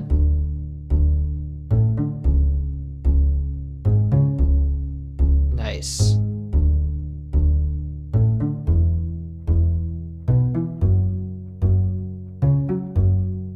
That's a nice bass line. I like that a lot. Okay, so yeah, so let's put this up, and then we have the bass line going there. Here? Here we go, right here.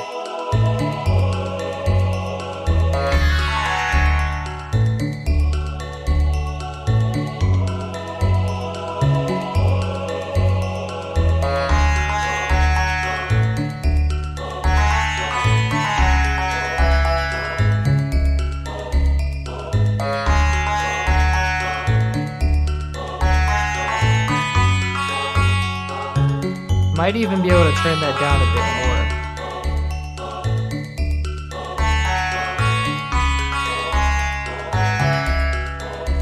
I also want to raise the volume of the staccato choir. Just a bit. Because it's got to cut through there.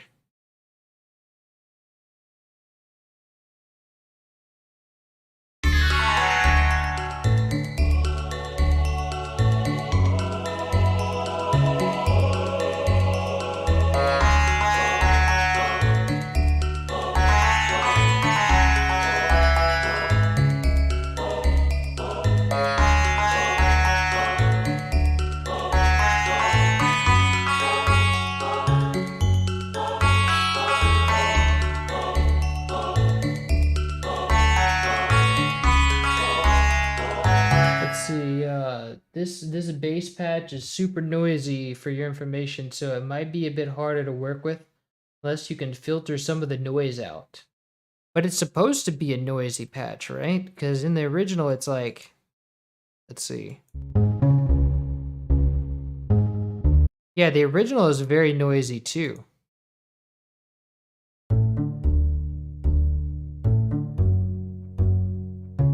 Yeah, that kind of is one-to-one. I don't think I actually like that noise. I don't really want to filter it out.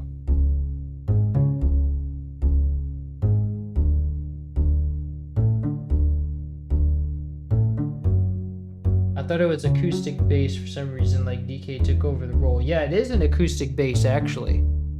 It's a classical pizzicato bass, but in jazz, whenever they use that doom doom doom doom, they're using the same instrument and they're playing pizzicato. It's just a different style of music. Like in classical music, you don't see the pizzicato bass playing solo very often at all. Usually that's reserved for jazz. Usually in classical, if you do have a pizzicato bass, which you don't often do, it'll be playing in an ensemble. There will be like many basses playing at one time. But usually never see it playing solo, which leads me to believe he's kind of referring to jazz here. Even though it is a pretty classical piece.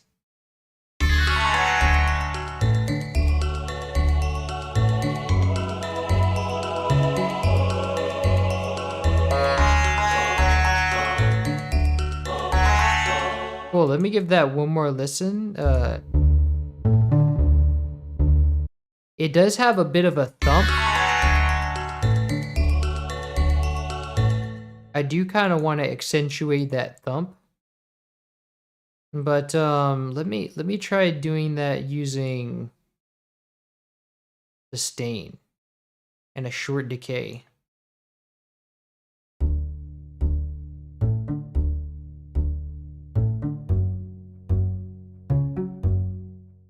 Yes.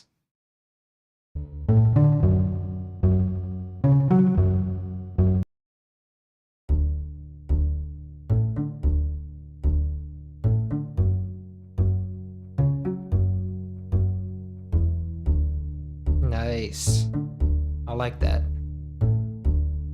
Now I just need to give it a, let me name this pizzicato bass. And let me give it a mixer track, and I'm gonna send it to accompaniment reverb.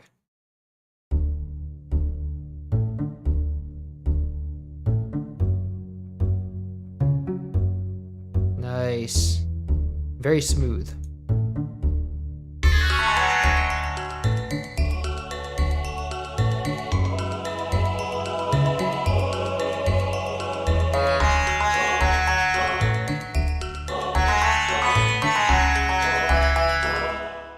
Let's see.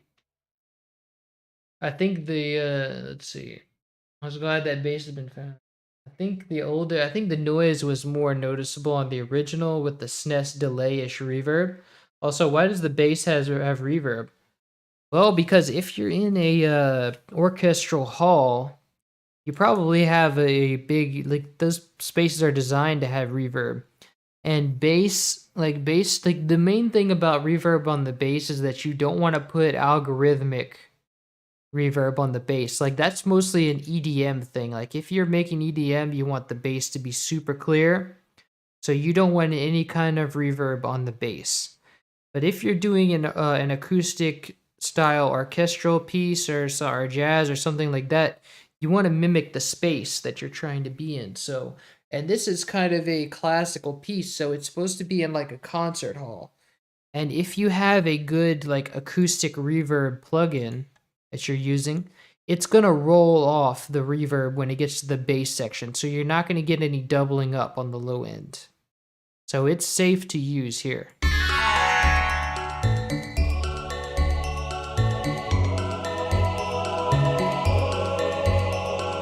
Just makes it realistic. So anyway, what else do we have? We have the drums. The drums are gonna go under here. And for this drums, we have the... Actually, I need to grab the tambourine from the where's the... I need to grab the tambourine from the Bob Clear Mountain patch because I forgot to grab it again. I had it when I did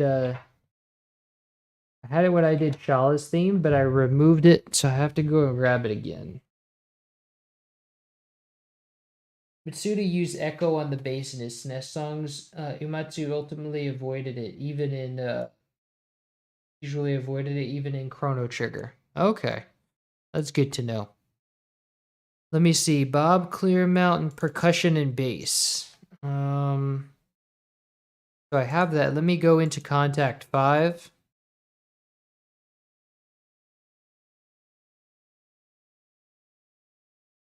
And let's see, it should, why did it not mount the drive? Oh, because this thing's having Windows is doing some dumb stuff. Windows can't handle itself. So it's freezing up on me. Ridiculous. Okay, well, let's roll with the, let's just roll with the tabla for now. So the tabla is what most of the drums is based on. This is a Indian instrument. It's one of the most famous Indian instruments, and it's actually well, we'll get to that. Let's see. I have a patch I made of the tabla where it's like, let me see if Windows has stopped doing dumb stuff. Nope, it's still being stupid. Let me try opening a new window because nope, I can't even do that. Oh, yes, I can. Nice. So now let me see if FL Studio or if Windows will do something right this time. If I try to mount this drive, it just hangs on forever. It can't actually do it. Okay, so that's unfortunate. FL Studio can't handle its stuff. Let me see if it'll eject my drive for me. I guess it won't because it's stupid like that. So anyway, we're just gonna roll with the tabla for now. Oh wait, I think I just had it. Yeah. And now something's beeping at me.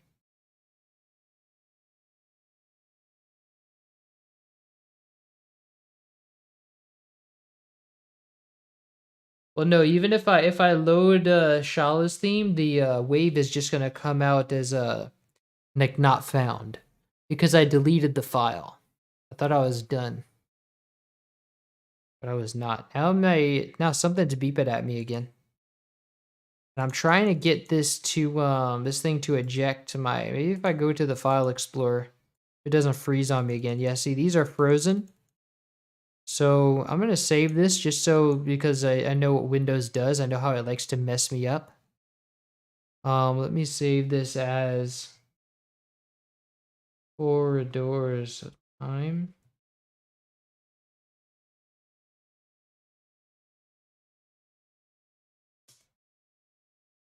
And I need to get these, I have some windows here that I need to get out.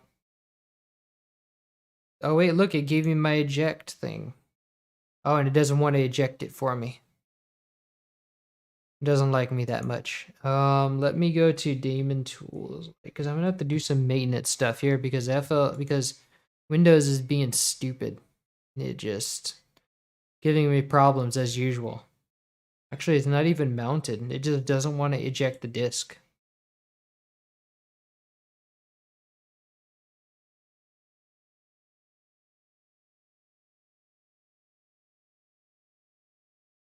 Yeah, this thing is stupid. I'm gonna have to do some maintenance stuff here because Windows sucks.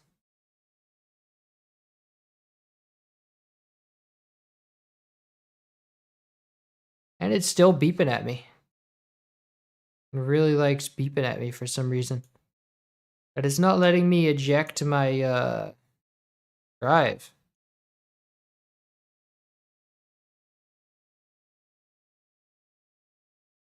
Now it's giving me the task manager. So let's see if the task manager will do its job. And now I have to find where my Windows Explorer is. Oh, it's still beeping at me.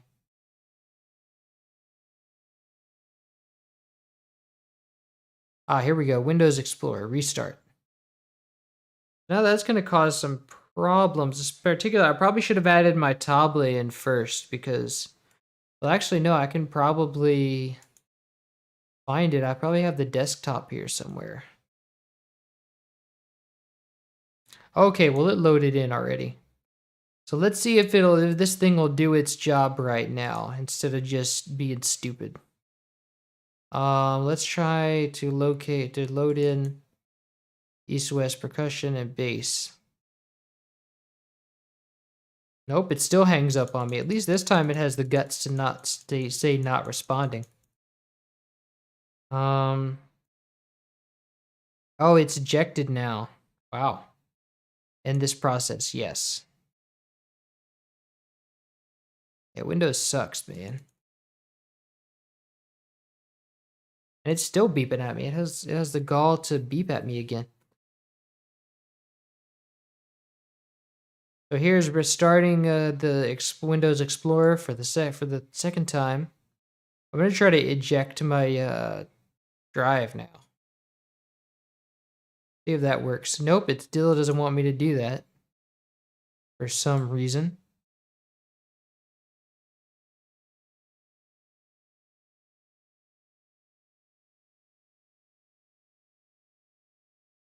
And it's beeping at me again. I'm just gonna pull it out because this is ridiculous.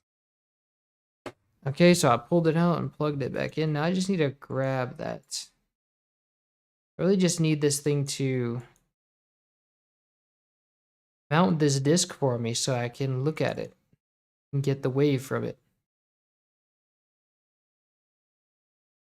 So it actually doesn't want to mount any disks for me. So I'm gonna have to find that later. Like that's gonna have to be a later thing. We're gonna have to leave the and it's still beeping at me. We're gonna have to leave. We're gonna have to stick with the tabla for now.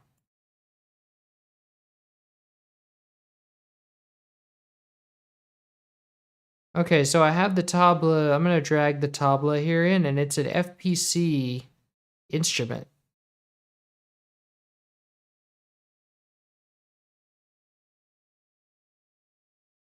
Yeah, if you could send me the you could send me both the if you could send me the tambourine patch, that would be great because FL Studio is having a fit on me now.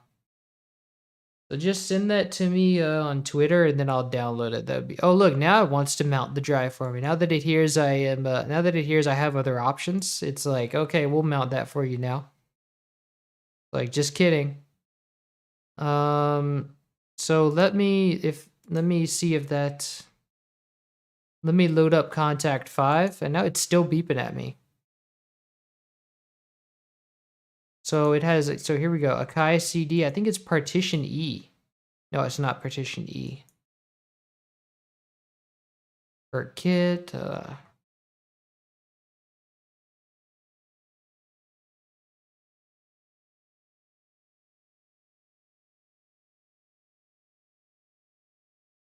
these are bases.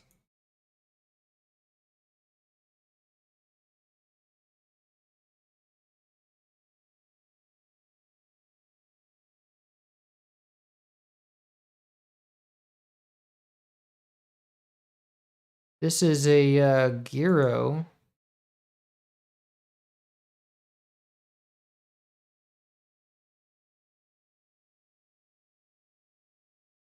Tambourine is possessed by the devil. Tambourine is freaking cursed, man. Oh, my browser crashed when trying to upload the tambourine to G Drive. Wow.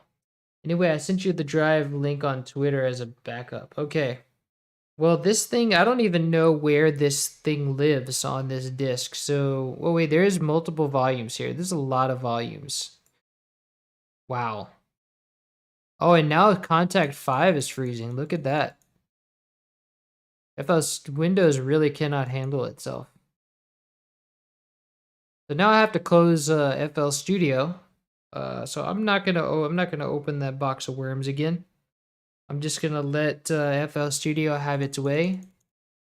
Look, it doesn't even want to close Fruity Loops on me. It's not even giving me the power to do that. It's like you're stuck here. Oh, there it goes. Finally. So, okay. So now that I'm going to go and grab that file off Twitter. And it's still beeping at me. I don't know why it insists on beeping at me, but it's not gonna, I'm not going to do anything. So let me go and grab that file because it's clear like Windows just doesn't want to work for me anymore. Let me load in my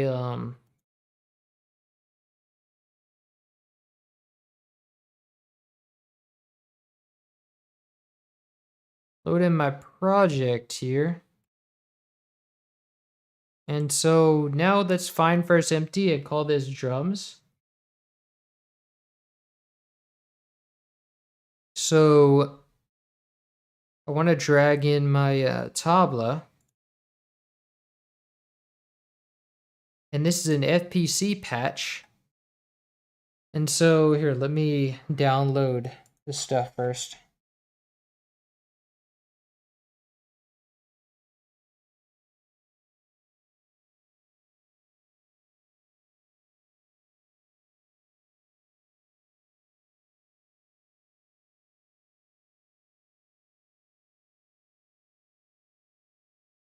Okay, so I've got the file. Extract it to the desktop.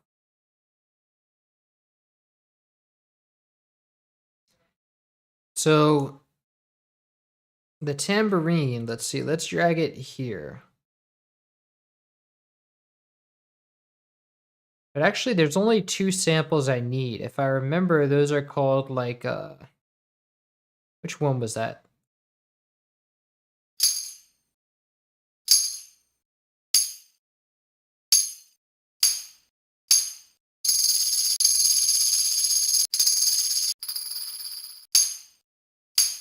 Actually, I could really use most of these.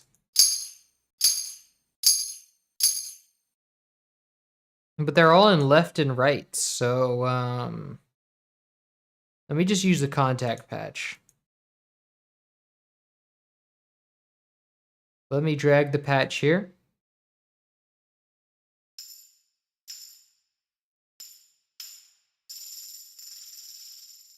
Nice, so I'm gonna use all of these except for the shaker.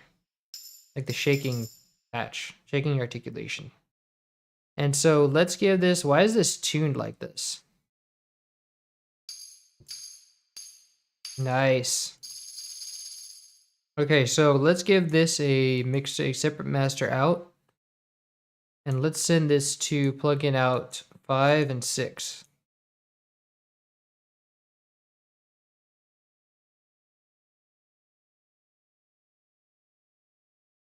And let's go +4. Yeah, +4, and this sends it to 5. And let's call this tambourine.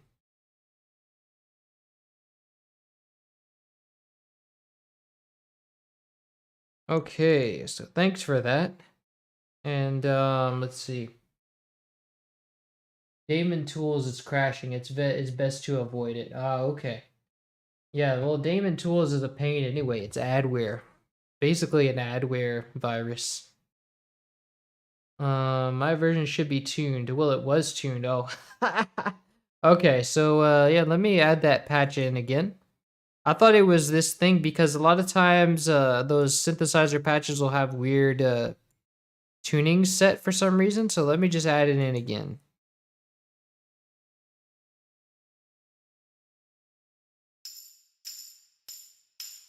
Nice. So, is there a okay. So we have, let's go for the tabla first. The tabla is an Indian instrument that comes from the Arabic word for drum, and it's composed of 2 drums, the bayan and the dayan, or the bayan and the dayan, or if I'm pronouncing that right, I don't know.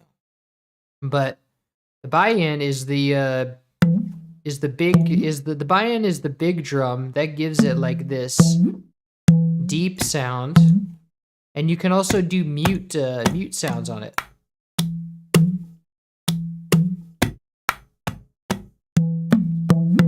That's the deeper drum, and then the one that you know that signature tabla sound is the dayan. That's the smaller high pitched drum. Dayan, I think it is.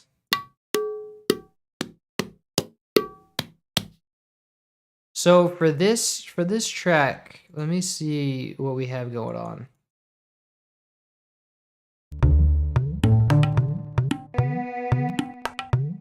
Avion.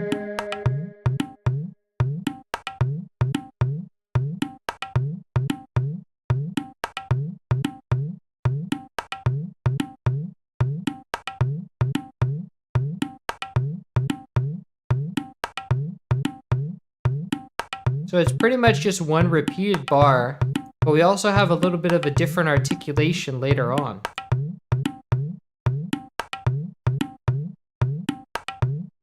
We have 2 different articulations here. Or 2 different patterns, I should say. Ah, it's the tambourine that comes in later. Yes, now I remember.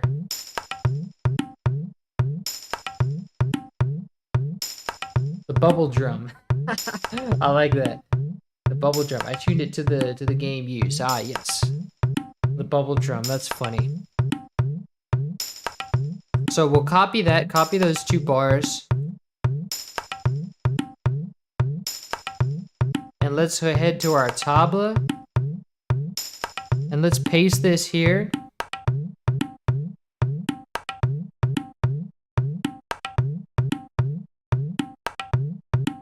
So this low drum here, let me pause this for a second. The low drum is gonna, we want the buy-in sample, which is down here, for this low part. Doon, doon, doon. I think it's this one.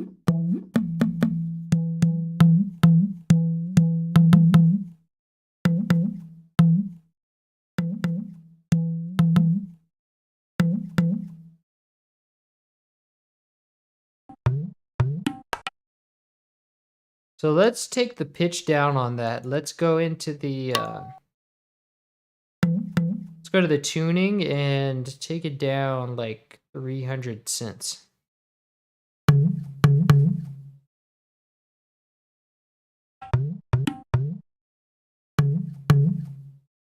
Maybe one more? Maybe 400.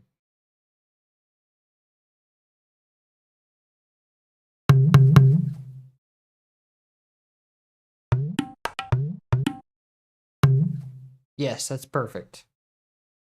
Okay, so and this this wave is, let's see, what is this panned at?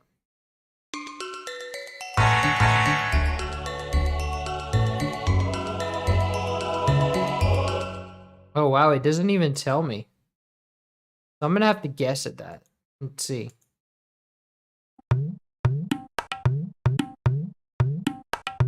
So I'm gonna have to approximate it. I'm gonna set the pans later. Let me just get all the drums right. So this isn't really an Indian rhythm. It's on the tabla, but it's kind of a Western rhythm. But we can, let's see. So he's got one of the Diane articulations up here.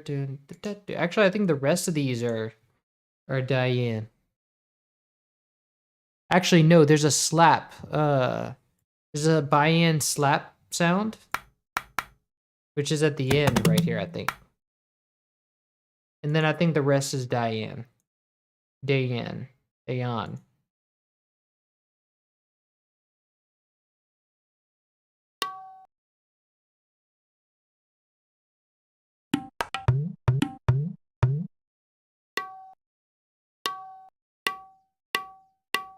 I think we want about this length because it's like.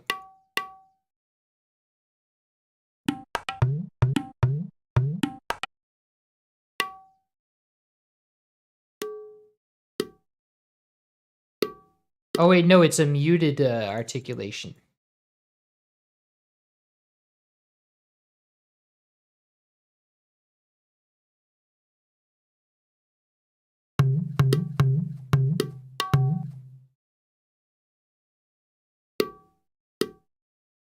We can use both of those, to be honest. But they're at the wrong pitch, so we want to take them down a bit.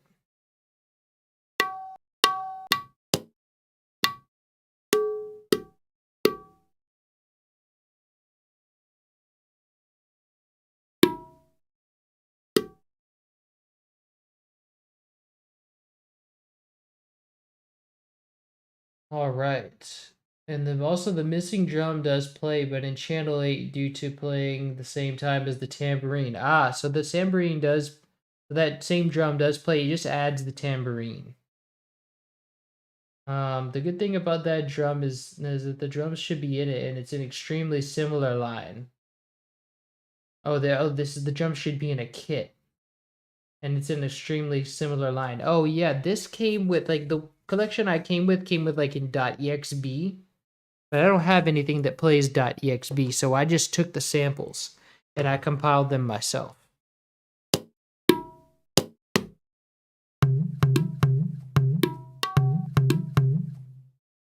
let me tune that drum.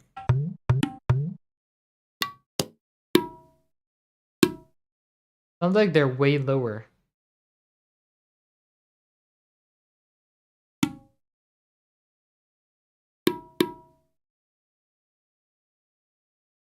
Na na na na na na na na na na na na na.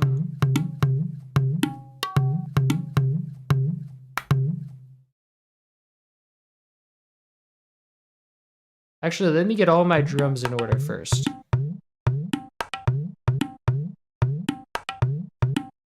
Okay, so the last one is not the slap. The second last one is the slap. Nice.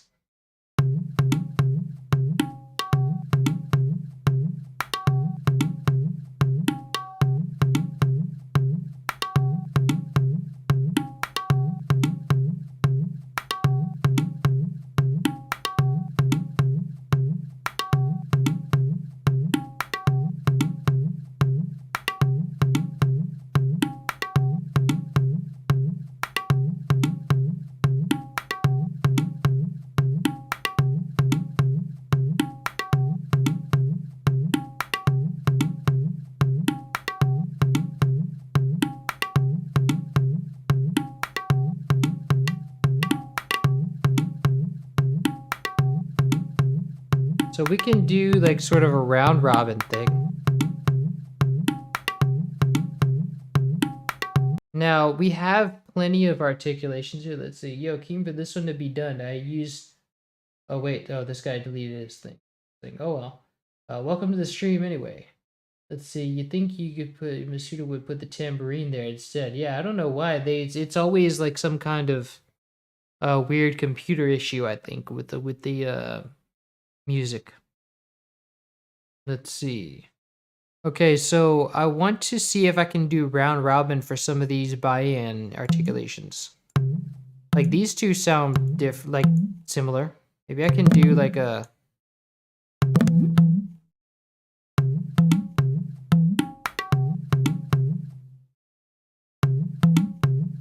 But this one's higher.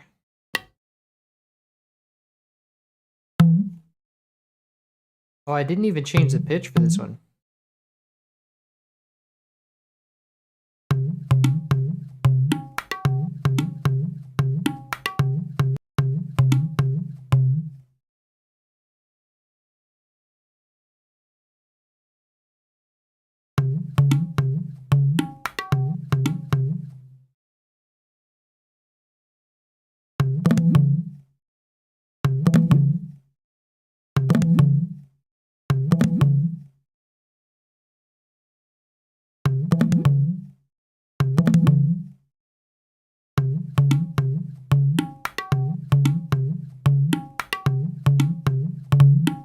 Maybe a little bit less.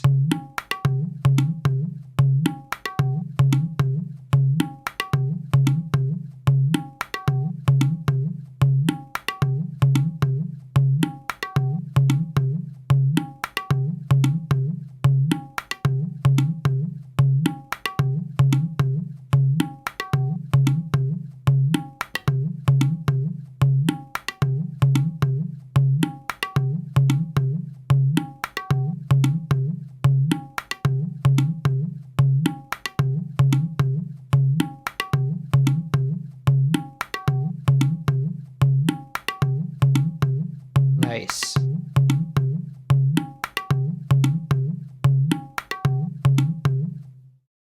Now the only thing that does sound different is this, I think this high articulation in the Diane was lower.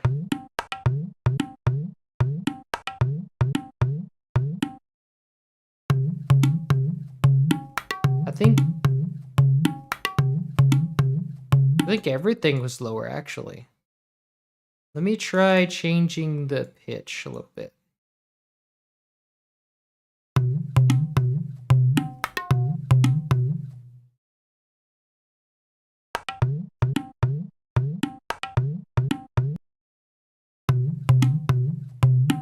Nah.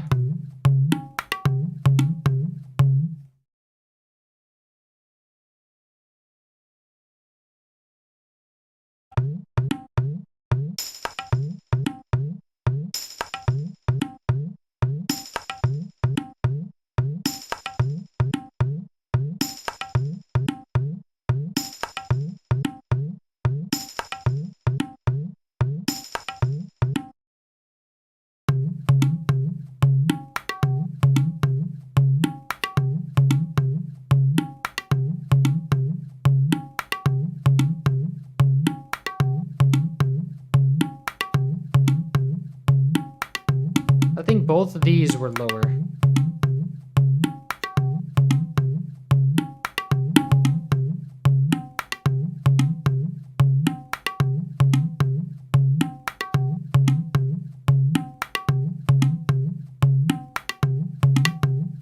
And these were also lower.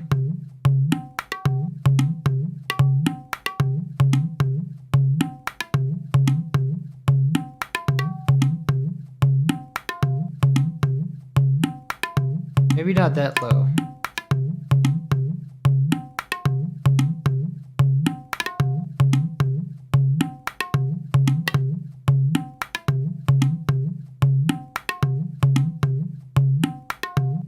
Actually, maybe not.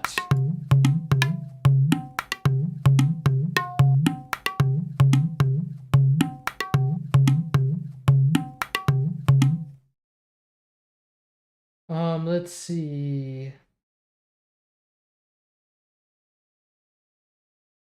The MIDI data is also still there. Let's see. I actually have the entire. Oh, that's a different song. The slightly higher pitch round robin sounds like a hip hop song, and I love it. Well, it is a hip hop beat actually. I like the round robin idea. This should sound cool. Yeah, I use this for A Link to the Past. Like if they had multiple articulations of the snare and the timpani, so I just use those.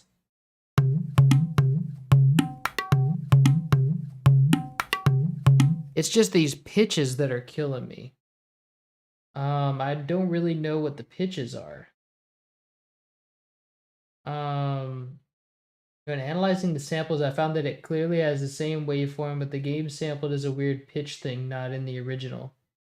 Maybe the patch in the hardware does something with it. I don't know. Strange.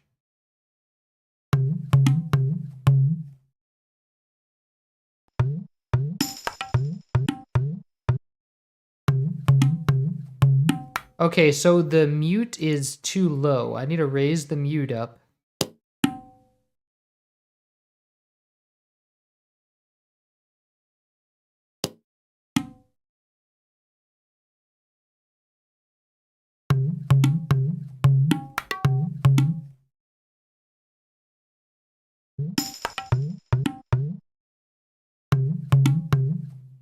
It might be in the middle, actually. It might be like in a 650.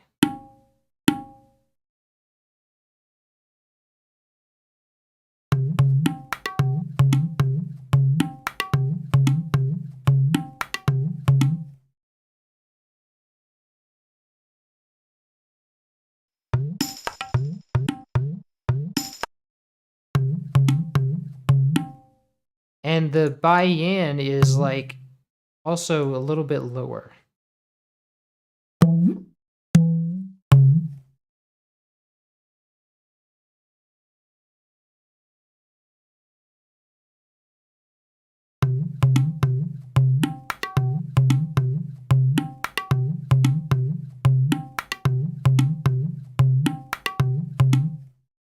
Nice.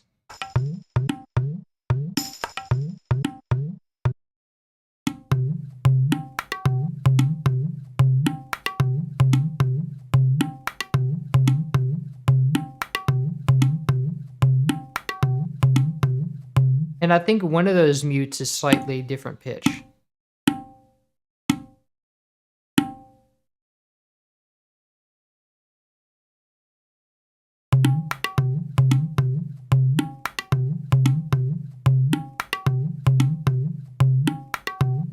Yes.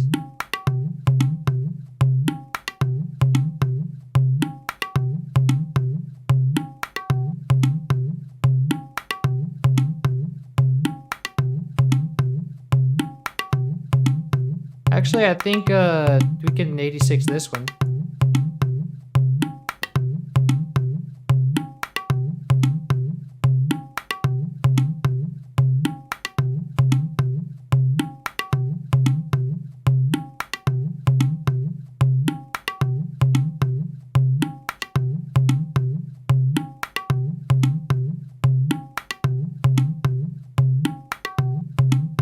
No, that sounds good.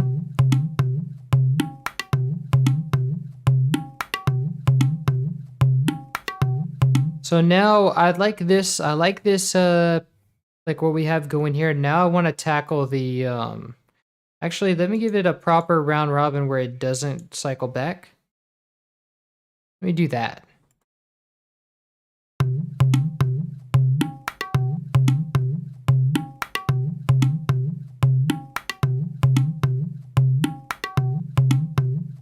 Nice. Let me read what you guys are saying. Use a pitch envelope in your Diane mute. Let's see. Yeah, I think it changes faster actually.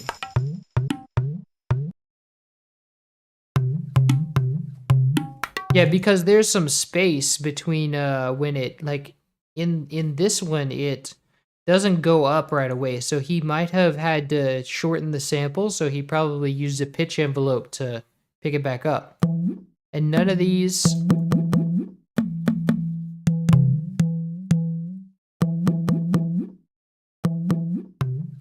Unless it's this one.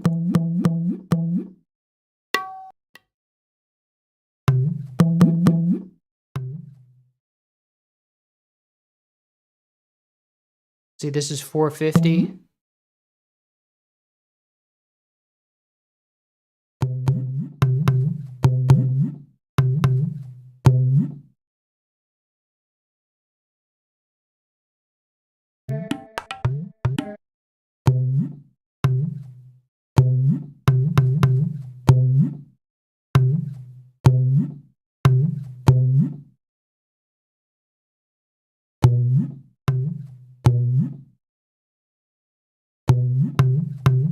Yeah, this one takes too long. This one takes too long.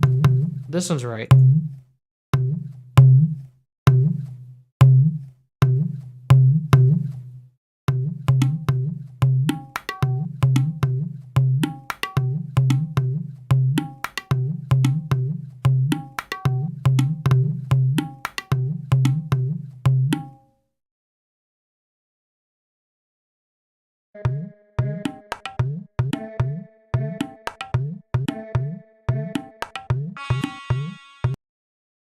But I'm not sure I want to, it's your biam with a pitch envelope. I'm not sure, biam, what is the correct sample? Okay. Yeah, I'm not sure, I just can't do the, I might have to, oh, what I can do is just take it out of, I can just import the raw waveform.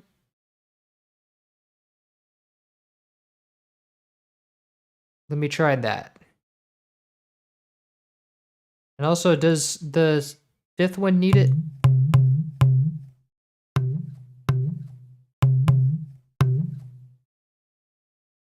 Let me see. So let's go pitch up. Let me actually cut these samples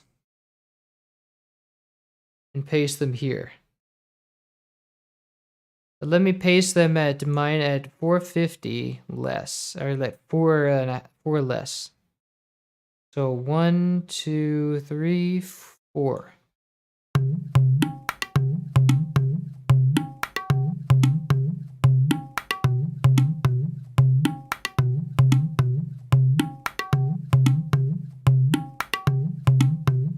Let me go 50 cents.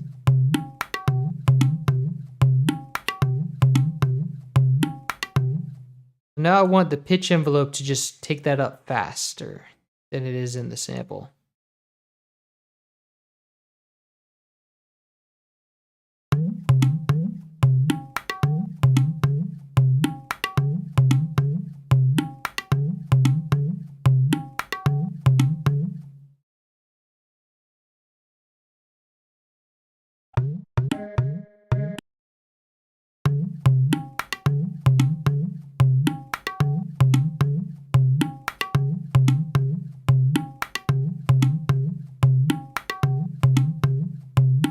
Nice. Okay, that sounds good. That was pretty easy.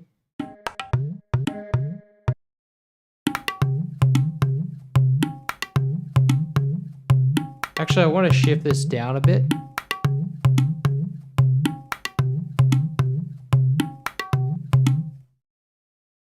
Nice.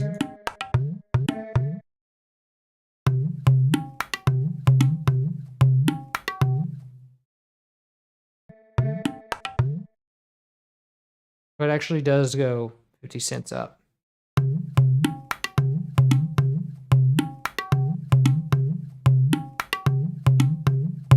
And then 5 can go up a bit.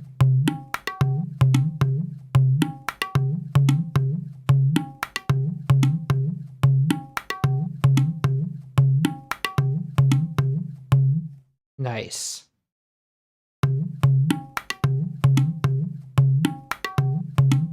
But one thing I don't want is the one thing I don't want is, let's see, in my registration, I just left the bias sample as it is. I actually felt less off than using the pitch envelope somehow. Well, I think the pitch envelope works.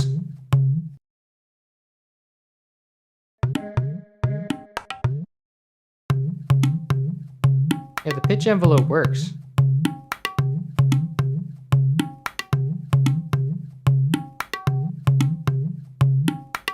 One thing I don't want though is I don't want them running into each other.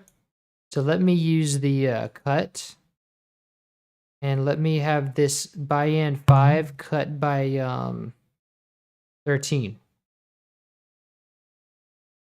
See if that helps.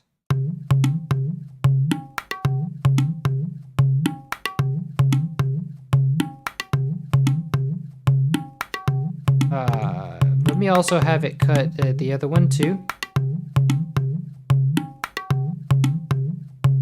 Nice.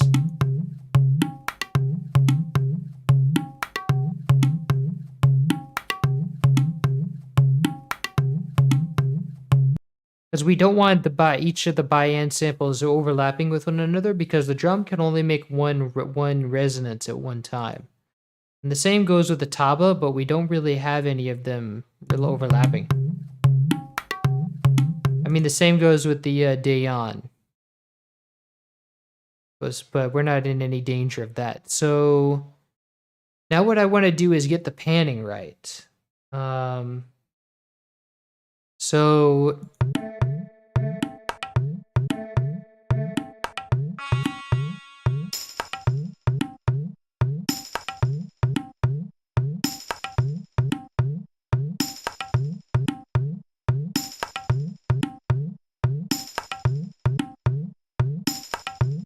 So it sounds like he's got the Diane, like the Bayan going in the left, and the Diane going in the right, and then the it's about 50%, and then the tambourine is just further to the right. So he's panning it like the player, like usually the tabla player would have the Bayan on the left and the Diane on the right. So he's panning it like that. So now we just need to take these remaining Bayan samples, and just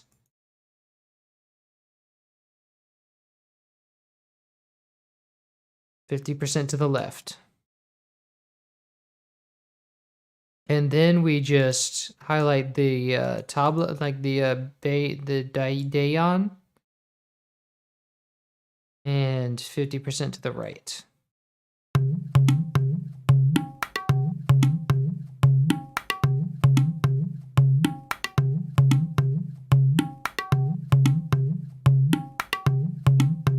Nice. So one thing I want to do now is giving this thing a mixer track. I want to send the bayan to the bayan to one mixer channel, and let's send this to drum reverb. Let's replace this with TSAR1R. All. And let's send the tabla, let's send the dayan to insert 7. Call this dayan. And all of the bayan, like the other bayan sample, actually the other two, we'll put the output as -1, so it'll all go to the bayan channel.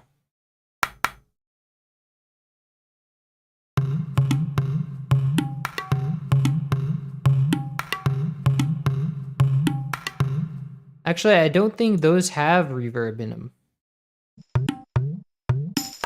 No, those have no reverb. So we can just send it to the drum bus by itself.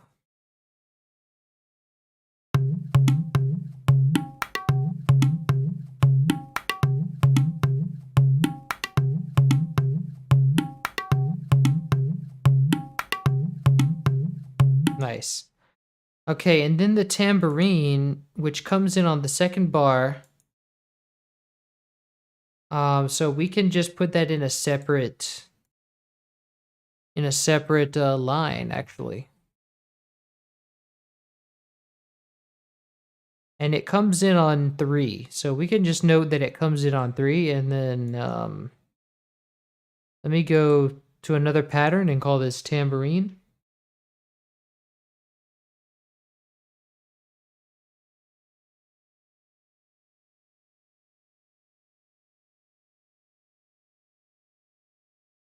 And so we're going to go to contact and we want channel 8. But this has got to go to the tambourine out, so. Oops.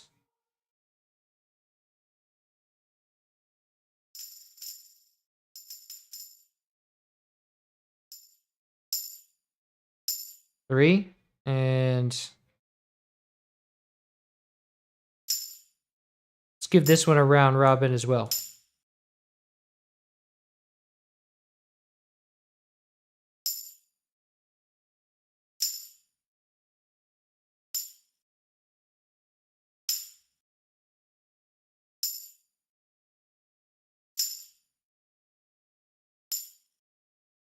But these are shorter ones, so I don't know that I want those.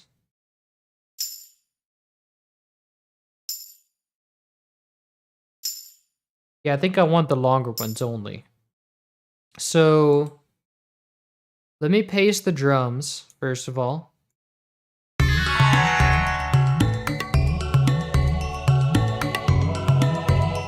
I think also that higher Dayan, the Dayan,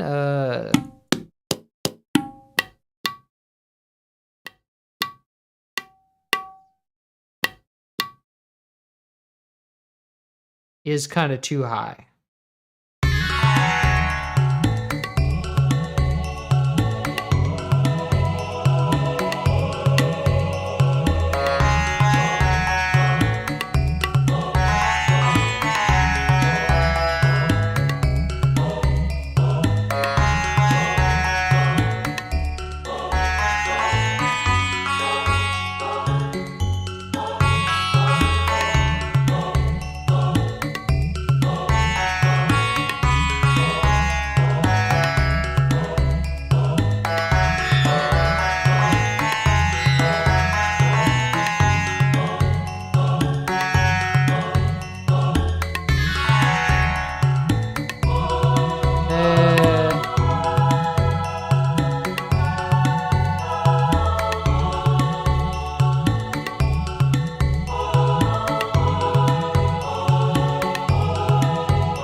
Nice. Hint: the Chrono Trigger song uses drum samples in their original pitch. Oh, this song uses the drums in their original pitch. By Banya Side. Sounding great, Sam. Thank you. Ooh. The restoration wasn't easy. Ended up using a slightly different reverb in that one. Yeah, all the drums are dry except for the tambourine. Yes. All right. So the 2T song uses drum samples in their original pitch by on the side. So it uses it in the original.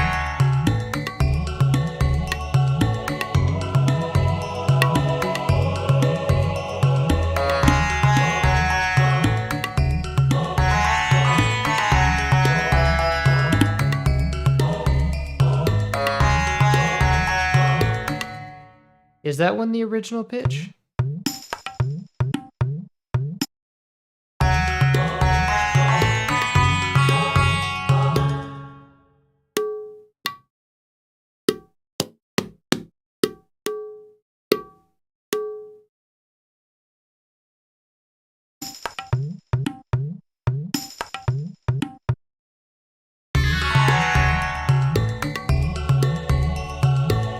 I think that's actually the low sample.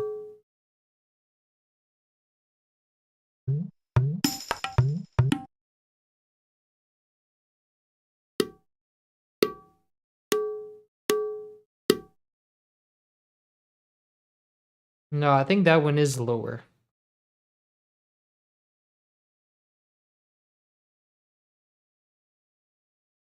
So now let's go back to 600.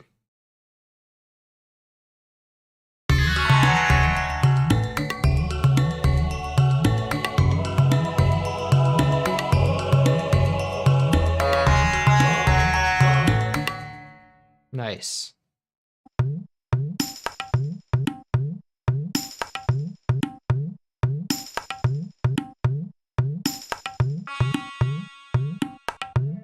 Oh, there's actually 2 different samples here. Oh, I think it's these 2, yeah.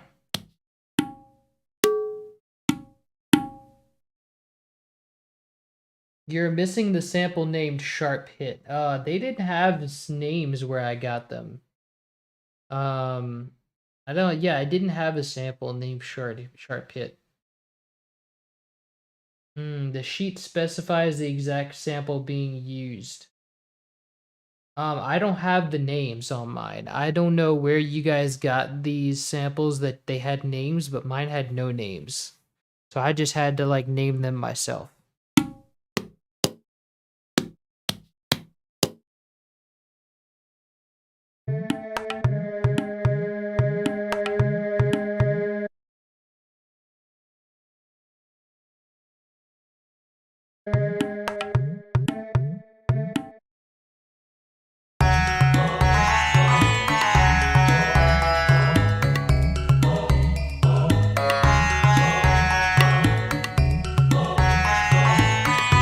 I swear this one's lower.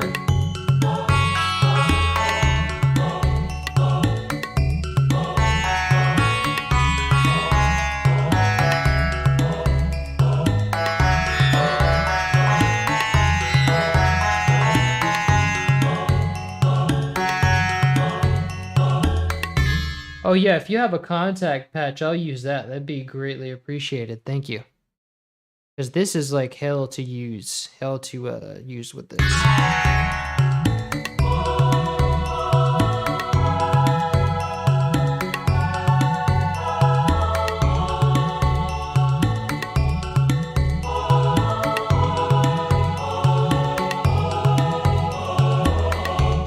Yeah, I didn't even need to use CD extract. I had like EB6 file, EB2 files or something like, or EXB files. And I don't even have CD extract. I don't know how to use CD extract to convert EXB files to WAV. But I had to import. I just imported them in Audacity and using the raw import function.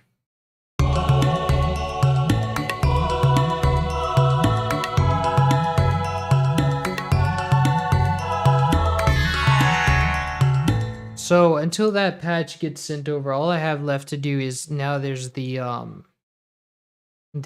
tambourine. So this one will be, I'm gonna go into my tambourine patch. Oh, I already have them mapped. So now I just need to add this down here. Let me insert one here.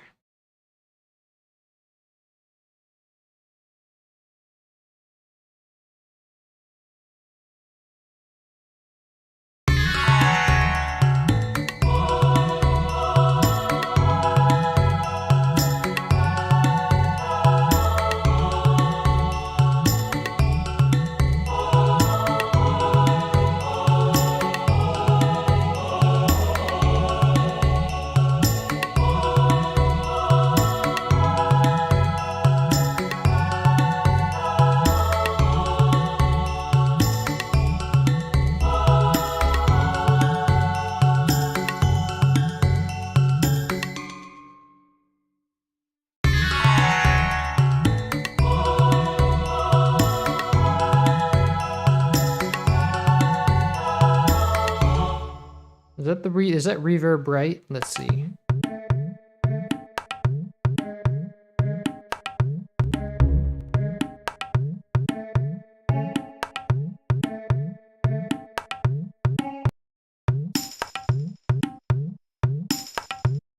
Yeah.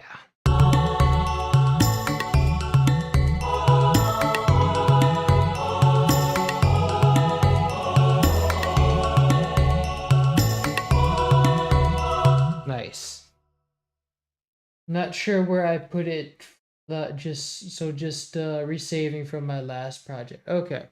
Cool, no rush. Now let's save our project, and I'm going to go ahead and mix everything for now. while we wait. So let's go and let's go to the Gamelan first. Don't have to do a lot to this. We can put some chorus on it. We can put this decay over here. Put a little bit of chorus on it.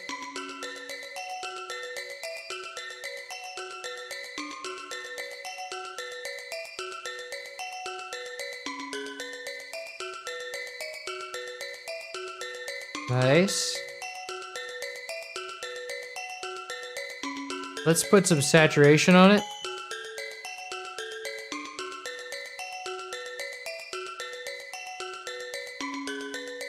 Ooh, is this crashing FL Studio? Yes, it is. FL Studio freaks out sometimes when I try to use saturation knob for no reason at all. Just because it's dumb like that. And then now it doesn't want to start again, so that's fun. Maybe I have to go into the task manager again. There is panning in this song. I've already taken care of the panning. Let's see. So now my task manager doesn't want to open. That's just how terrible Windows is. Task manager won't even open. Yep, I can't even open the task manager right now. That's crazy. Yeah, it even took my task manager hostage. So now we have no task manager. We have no FL Studio. Oh, there's the task manager. Oh, finally decided to join us. And now look, FL Studio is opening all these instances of FL Studio for every single time that I rapidly clicked on it. And now Windows is overloading because it's trying to open so many instances of FL Studio. And it's just beeping at me all the time. Wow, this is nuts.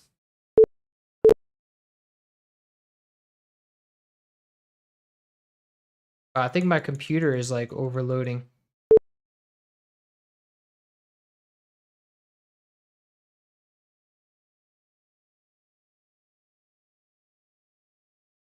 Yeah, I think my computer is hanging up.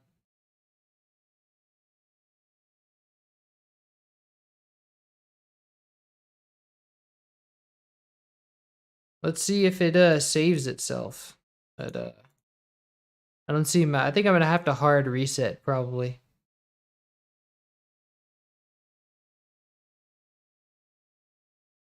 Yep, I'm just gonna hard reset. Let me close out what I can.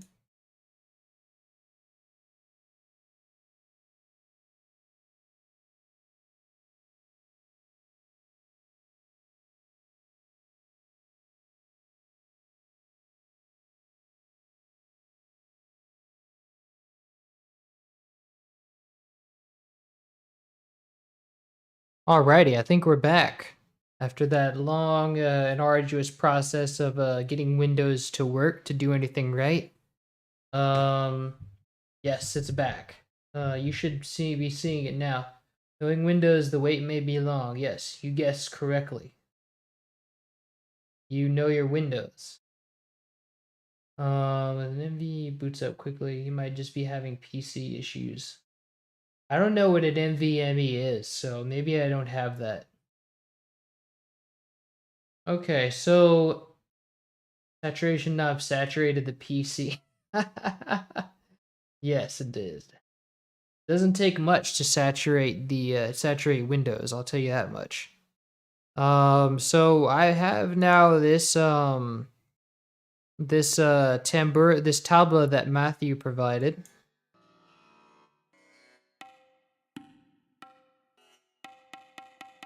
And this must be that sharp wave that they were talking about.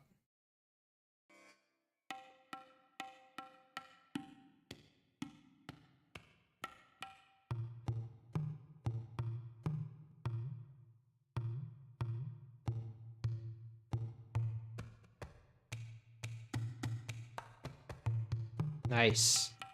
This is kind of quiet, so let me just raise it, and then let me send this to also the tabla. So let me send this to plugin out 7 and 8. And so yeah. Let me set this to plus. We're probably going to be using the Diane. I think it's the Diane, yeah. Dayan. So plus 6 should be. So I think this is that slap wave that I just don't have.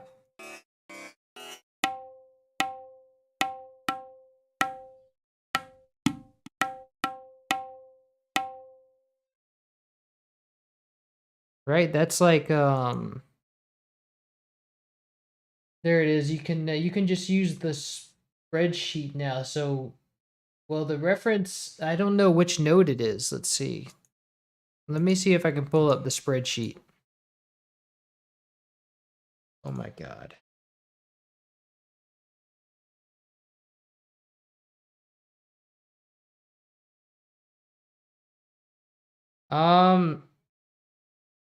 It might be easier just to keep what I have. Yeah, I think what I really just need is the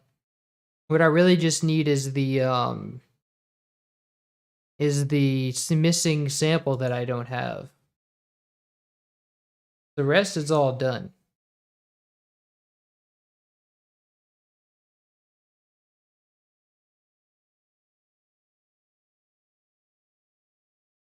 Here's Chrono Trigger. It says here, let's see. Udu drum, tablas, and sticks. So I don't have let's see. Tabla slap, tabla tone. Let me see. Yeah, it lets me cycle through. Banya 1, Banya 2.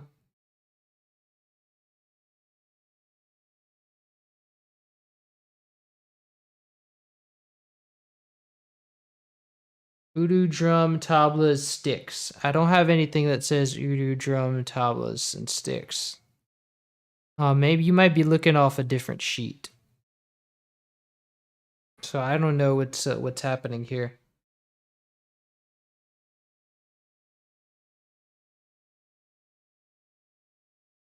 It's actually easy to use the pinch envelope. Just edit the Banya group. But I already have it. I already have that done.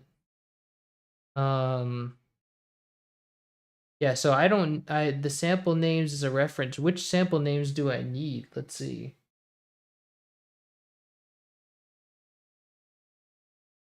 C5, D sharp, 7, G7, D. C5, D sharp, 7, let's see.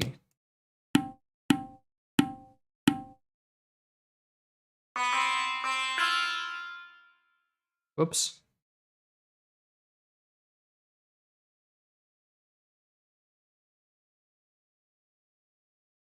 That is not the where is my... Okay, that's the tambourine. Tabla must be 9. There we go. So C5. And oh wow, it loops. I didn't need that. But I think that is the missing sound. That is the tabla that we need. Let me see. Let me open up the original. We have C5, D sharp 7, G7. That's that slap sound. I have that already.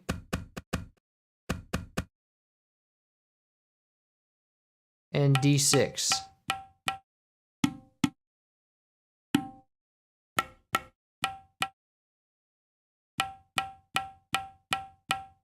Okay, so this is the wave that we need.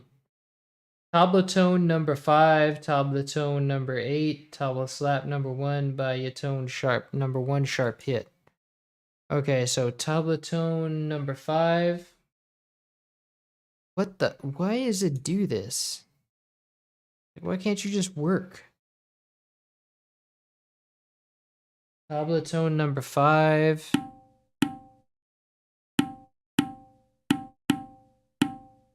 That's this one right here. So let me see, which one am I missing, first of all?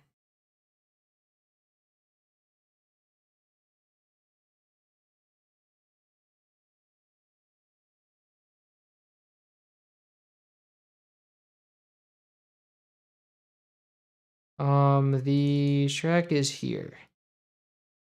Oh wow, it doesn't want me to play the original anymore.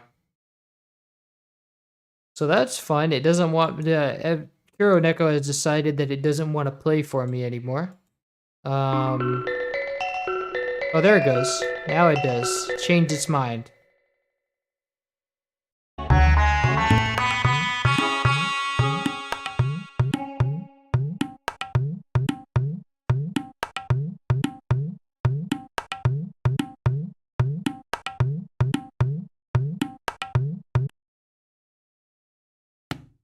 So I just need all these not to loop.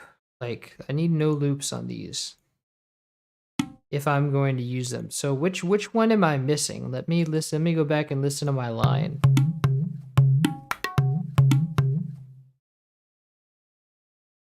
I think I have quite a bit there.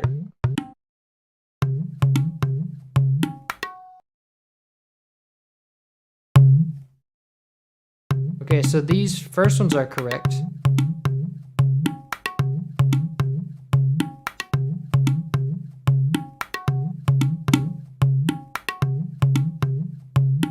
It's just too high, really.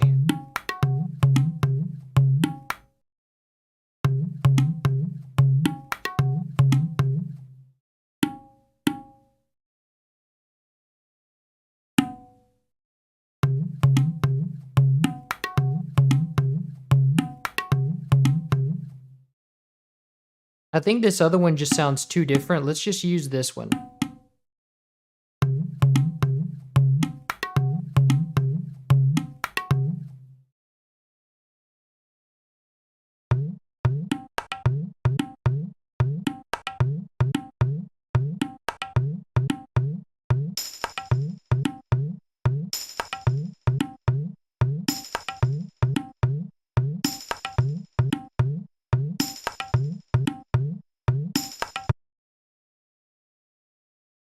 So it's that last one that uses the one that I don't have.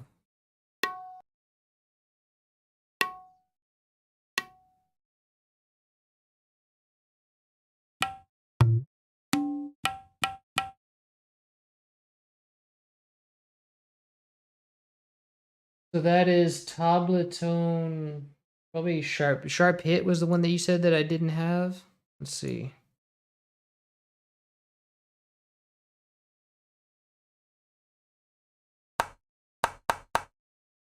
Oh no, I have sharp hit. It was one of the Tabla tones. Tabla tone number 5 or Tabla tone number 8.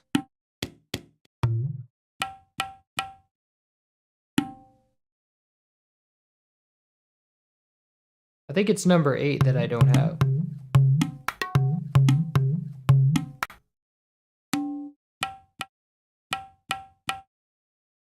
Yeah, I think it's number 8. So let me go in, remove the loop.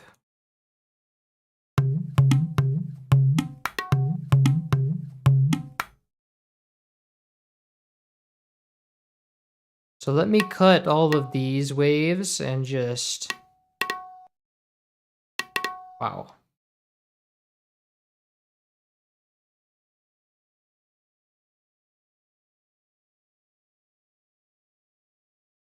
All right, so let's paste it here and let me change it to channel 8, Alt, and then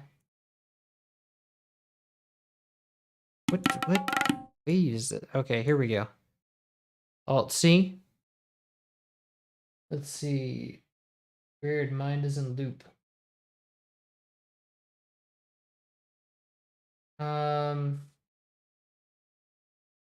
No way. Happy to see you live. Happy to catch you live. Ooh, all right. Welcome. Okay. Mm-hmm. So let's see. Which note is tabla tone? This one would be. It doesn't quite tell me here. Let me go into the map editor.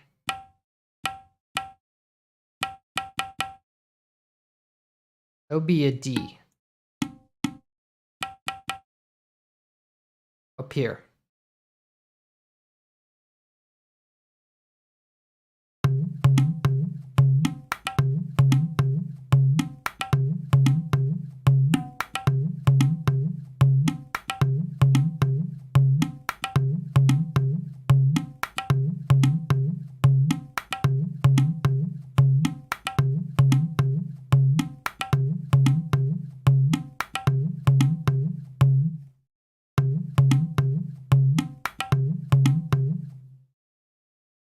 And are all the is the pitch right? Yeah, Sam, the short notes are so short you don't need to worry about the loop.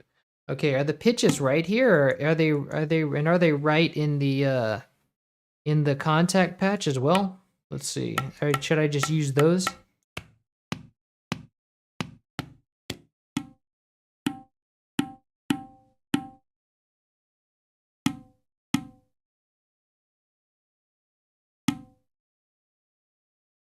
I think I can just change it here.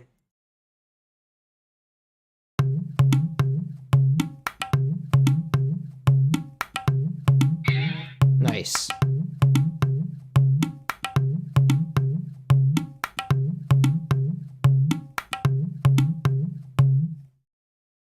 Nice, and that's all going to the right mixer track.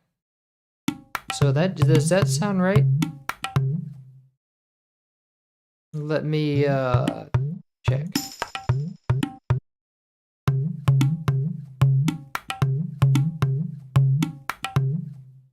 No, I think I had the pitch right before for that mute.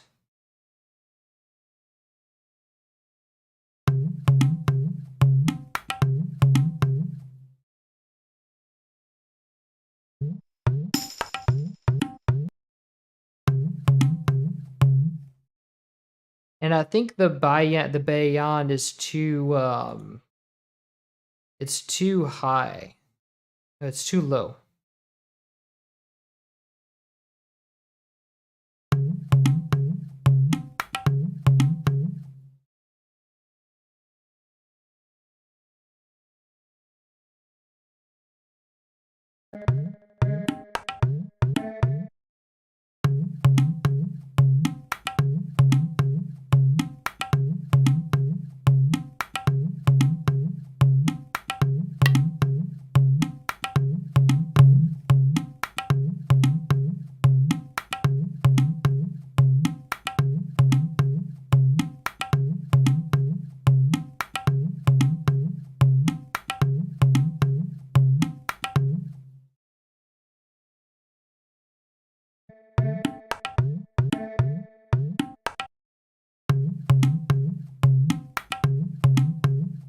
I think that mute is a little too high, a little too low.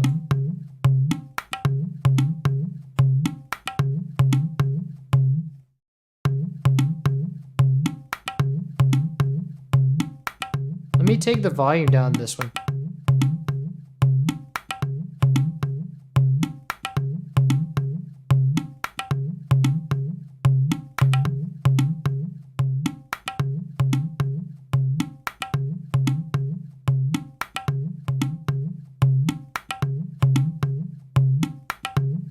Actually, no, I think I was right before.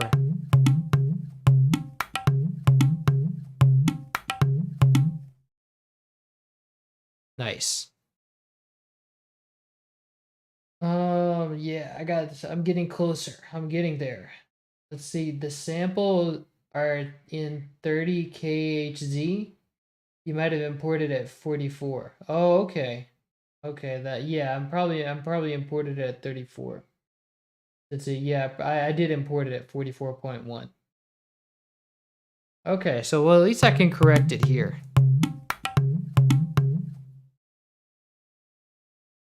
Unless are they like red root node in the patch? Maybe I can just use that.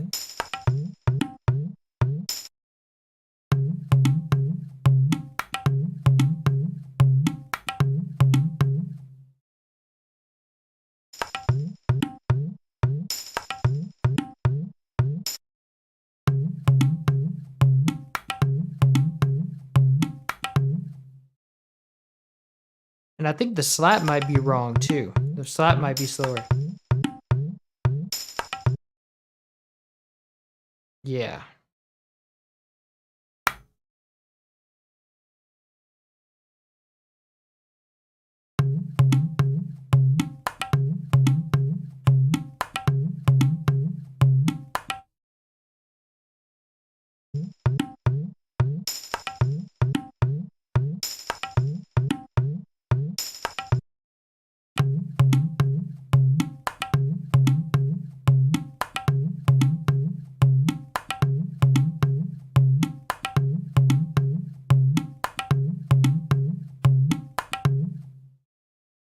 Nice. Okay, that works.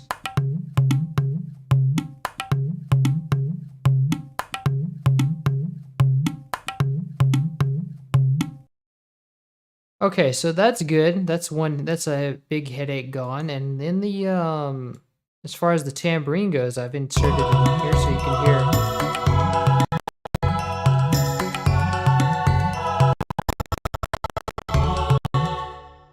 Oh wow, I'm editing in 48. I don't want to edit in 48. That's too much on my processor.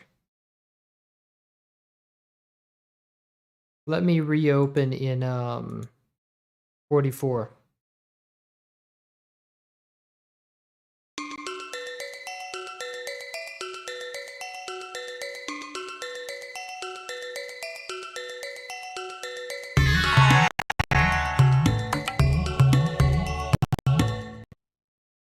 Oh wow, looks like my processor is still having trouble keeping up. So let's go through this and let's sort of mix everything together. Let me put a saturation knob on this and hope that FL Studio doesn't freak out again.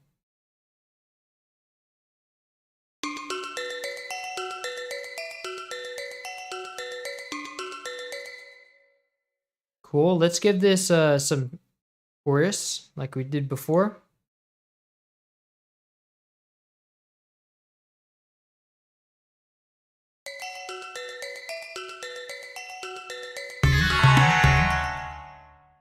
And I don't think we need an exciter because this is already so bright.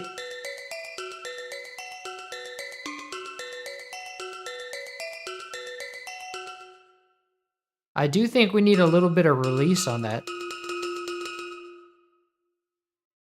I do want a little bit of release because in a gamelan, you can't stop the middle from ringing out. It's going to ring out all the way. So let's give it a little bit of release. If I can find the TV, let's see, VDA. Release should be here, right? Ah, there it is.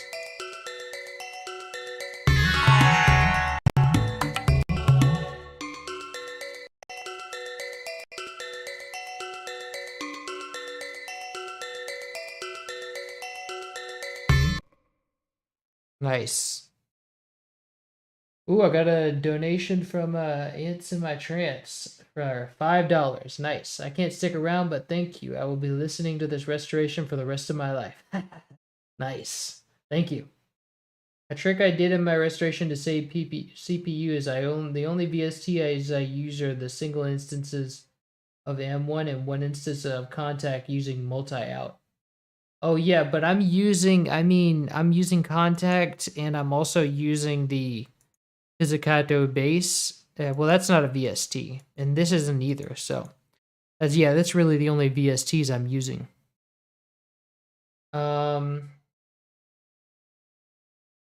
So, yeah, so that's good. The gamelan is good, and we've got it going to reverb, very good, and the choir. Now let's mix the choir. Oh, I forgot about the sitar. Let's do the sitar first. Oh wow, the FL Studio really does not like this sitar. It's popping everywhere. Oh, there it goes. Now it likes it. Cool. So I definitely want to add chorus to this because it's a very static sounding instrument. Let's move this up here, and let's add chorus.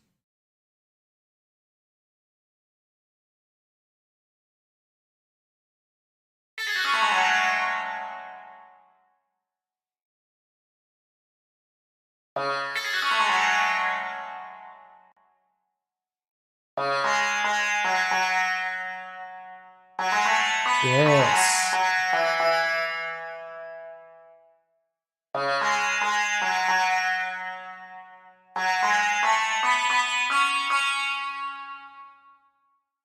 Actually, I really want to make the... I really like the chorus when it's full here because it really could use it.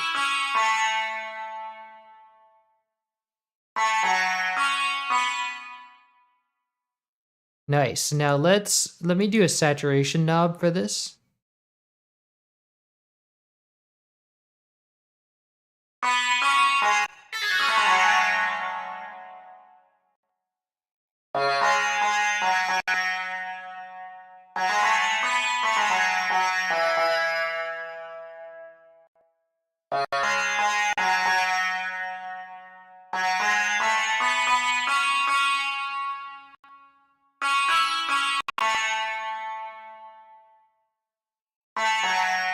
CPU might be in need of an upgrade. Oh yeah, this is a laptop, so I don't think I can do that. I would have to upgrade my whole laptop.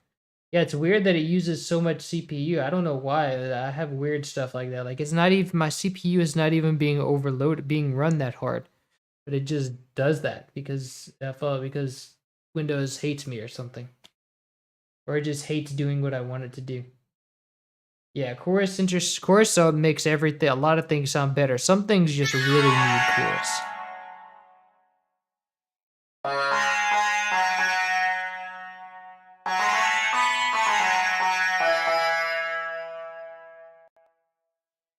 And this is already a really bright instrument, so we don't need an exciter.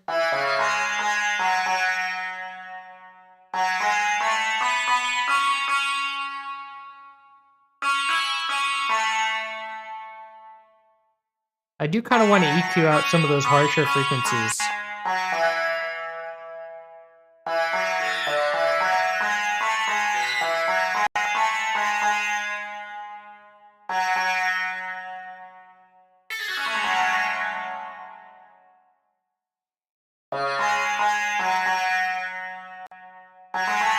I want to give it more of a transient too.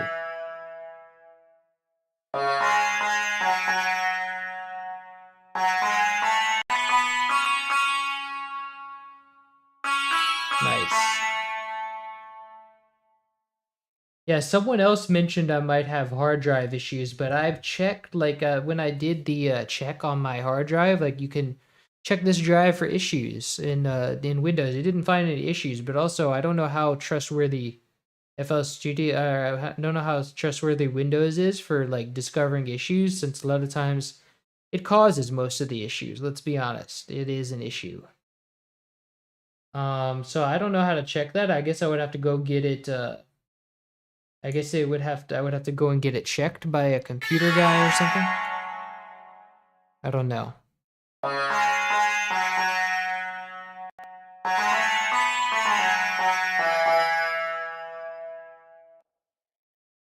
Nice, so that works for me. I like that a lot.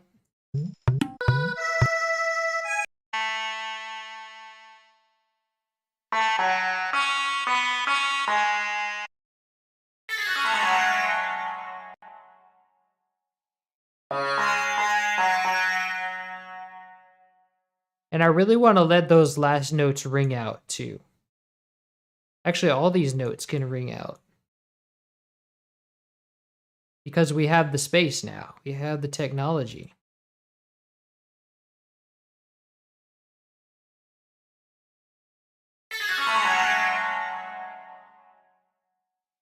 Okay, that's about as far as they go.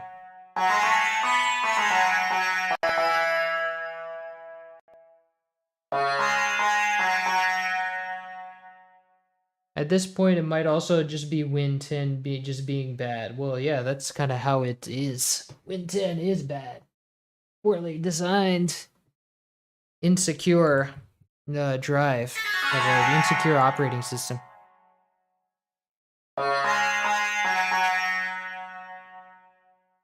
Nice. I like it. Okay, now let's go to the choir then.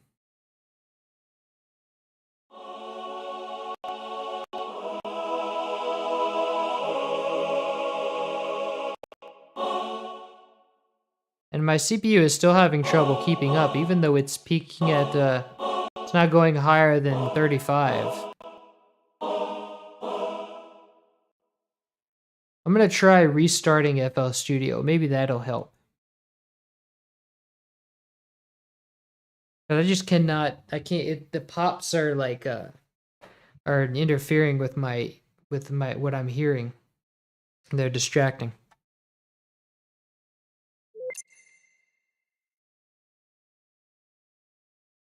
Let's see if it'll behave now.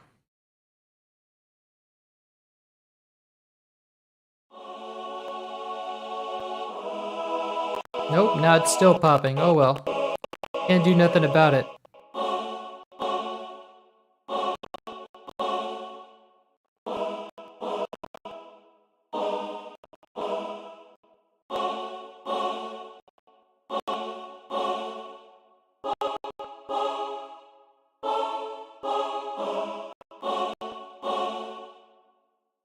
So under all these pops, so I can still kind of continue to, I can kind of hear that we need a saturation knob.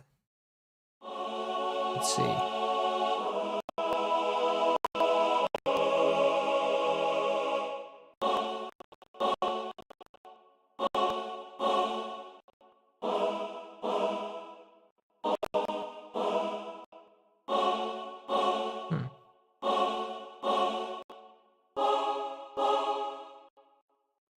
Something if Studio One has advantage over is that it tells you how much CPU each plugin uses. So maybe it is this plugin being bad. I don't know.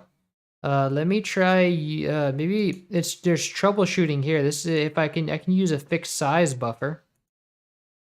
Let me see. Nope, it still doesn't work.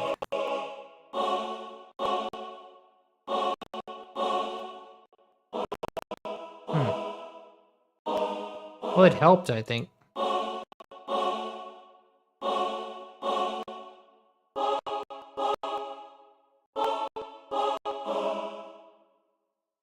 Well, let's also add a exciter.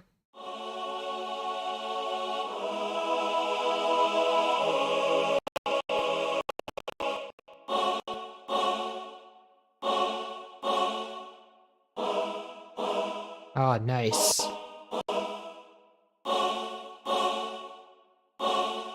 Yeah, get those highs out. The highs are really nice, but it doesn't have very much highs in the sample, like as it is. Cool. So even though it's even though my Windows is not making it easy on us, I can still hear that, you know, pretty well and make that, you know, doable. Let's try the bass. What does the task manager say is using the most CPU?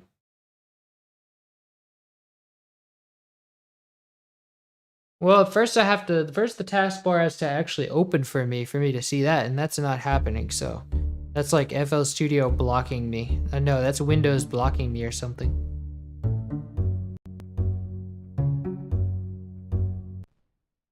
So I guess that's out. The task manager doesn't want to come through for me, so. So let's hear how our bass sounds.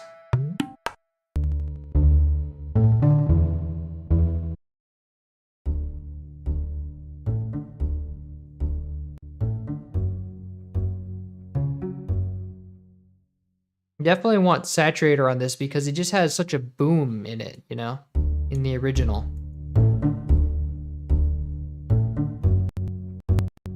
Yes, like that.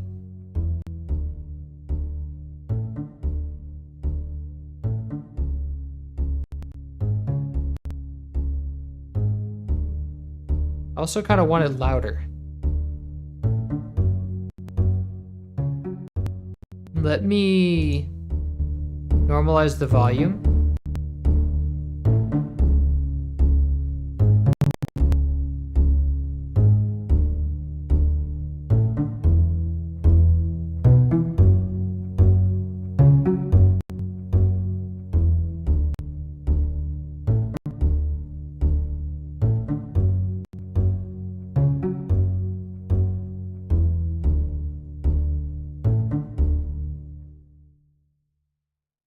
Nice.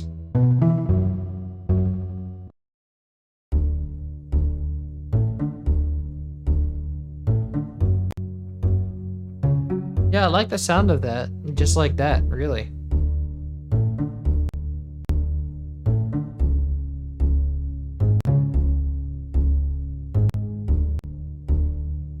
Yeah, it could also be the saturator sucking up the CPU. So maybe if I go into the troubleshooting and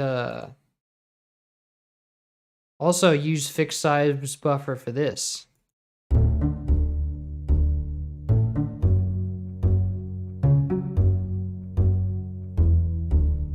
But I've done this before and not had it eat up the CPU, so I guess it's just because of that crash. Like now it's all like freaking out. Like, oh, I can't handle this anymore. I'm a sucky operator system.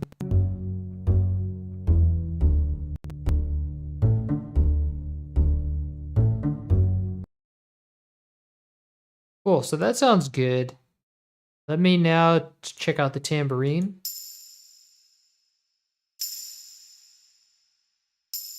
Let me put a saturator on that too.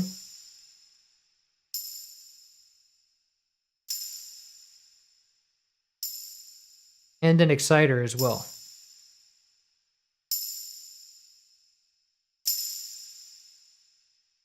Nice, now you get that really good ring out of it. So now the drums.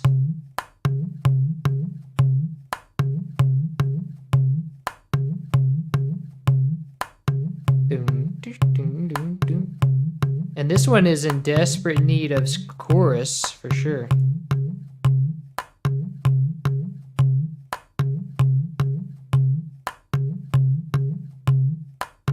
Nice. Now we have some stereo value to that, so that's good. Now let's add another saturator.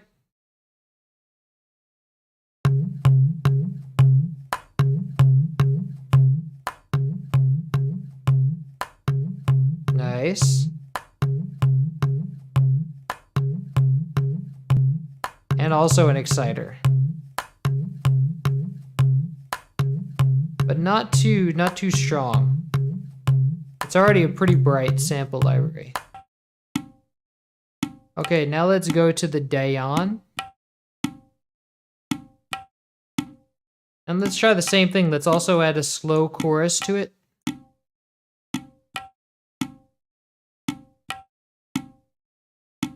For some stereo value. And let's also add saturation.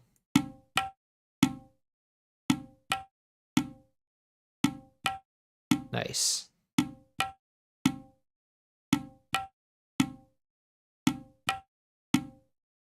And an exciter as well.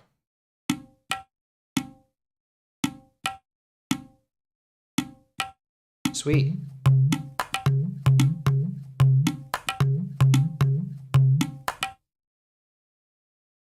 I can't help the feeling, like, she can't shake the feeling that the bayon is too loud.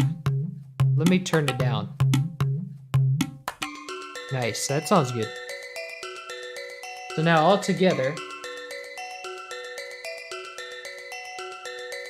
Alright, so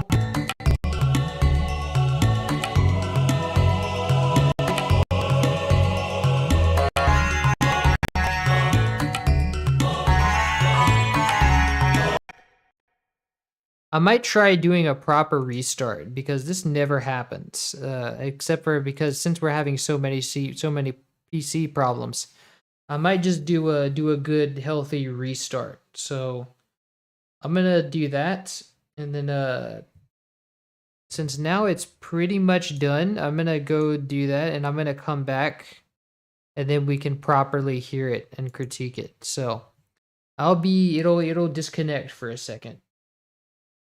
But I'll be back.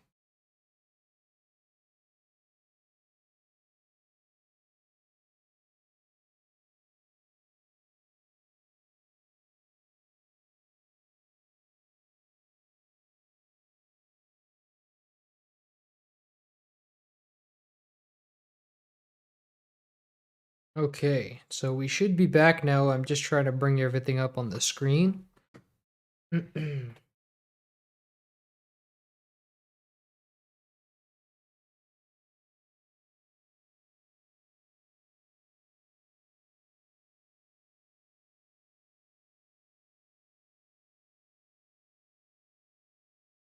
Okay, so let me see. It's loaded up here. Thank you. Um, so now it's working pretty well. So we can play the song without all the pops. I don't know what that was all about. Nice.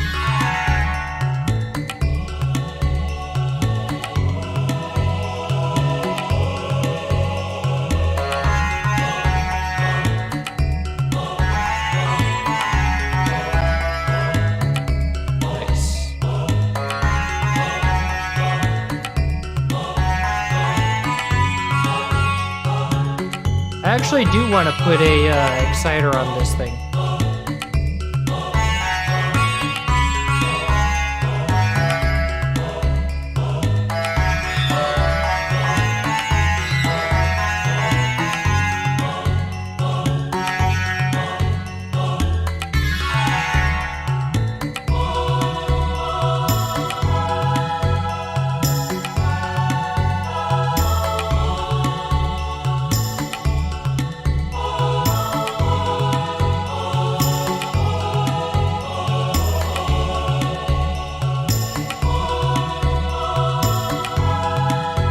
Nice.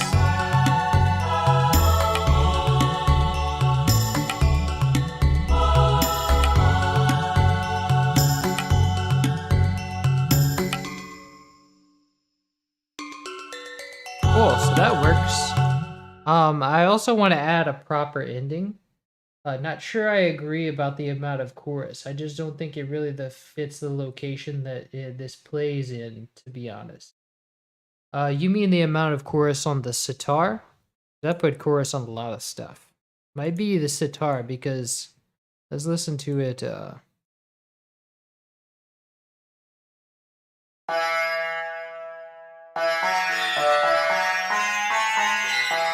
Yeah, full chorus is kind of a lot, so let's take it down.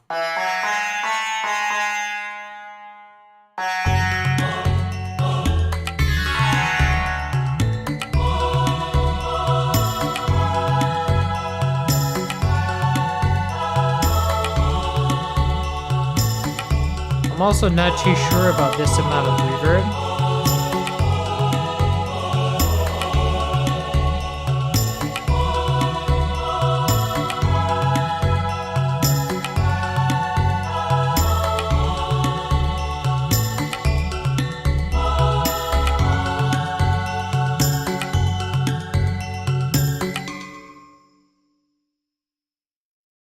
Cool. So let's give that an let's loop it first, and then let's give it an ending. Well, saying in general, including the sitar and drums. So maybe maybe we could stand to reduce the chorus on some of the drums too. But I do like them. It gives it stereo value.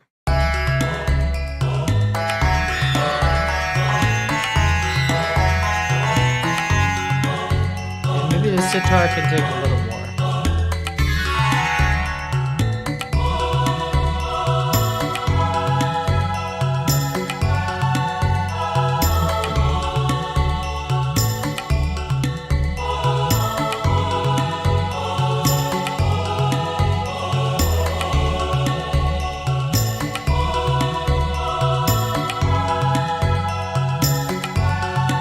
So let's loop this.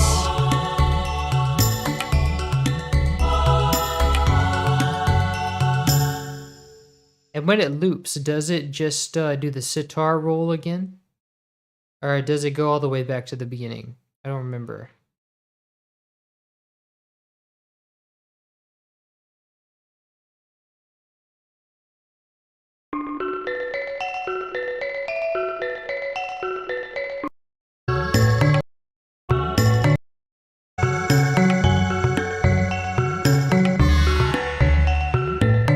Okay, yeah, it just starts from the sitar roll.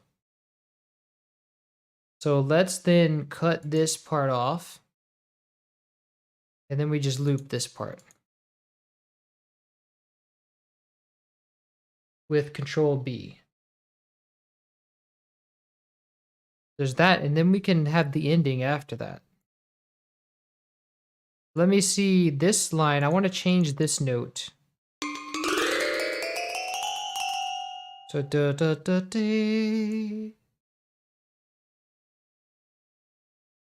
Well, it is going in a thing, so maybe this one would be the one.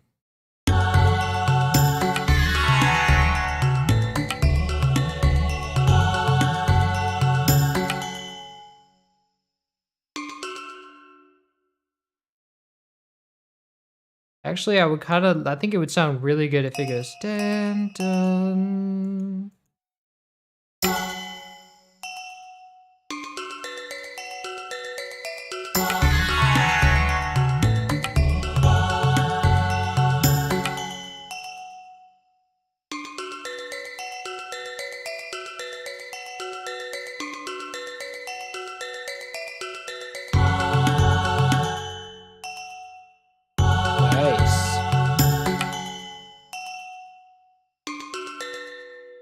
And let's try to add an ending to the drums.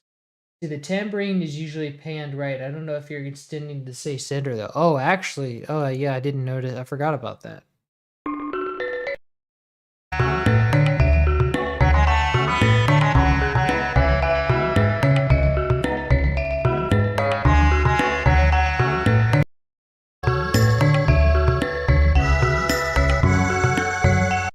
Cool, so not too far to the right. Probably about 50%.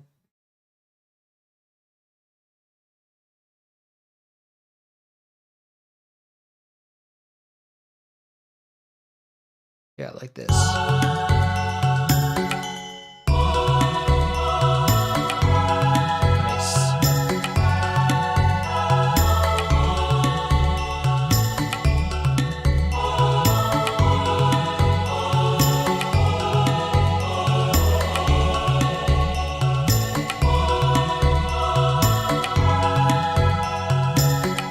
Let's also give the bass a ending.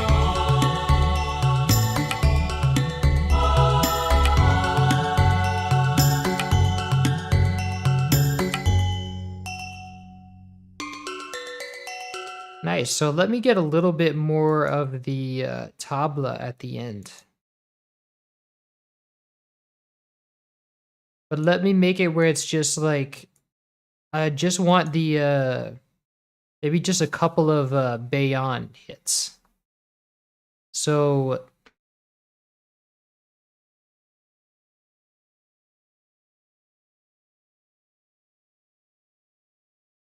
we can mute these out.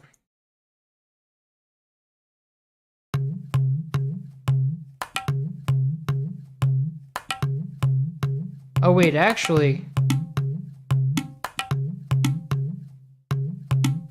let's do something like we did in Shala's theme.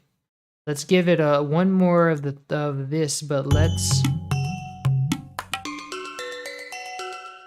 give it like a reverb. Let's put reverb on it and have it like ring out a tail. So the Dayon, let's add a another one of these. Let's give it Hall, and then actually let's do the same as the tambourine. But let's only make it, let's make it where it's muted in the regular drums line the whole time. And then in this drums line, it doesn't come into the end. The last step.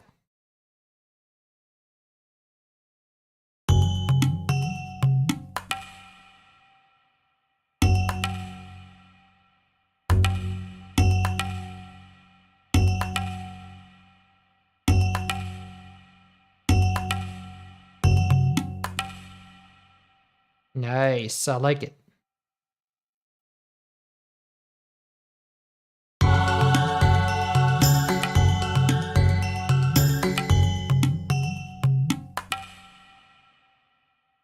And let's let this chord ring out. How about that?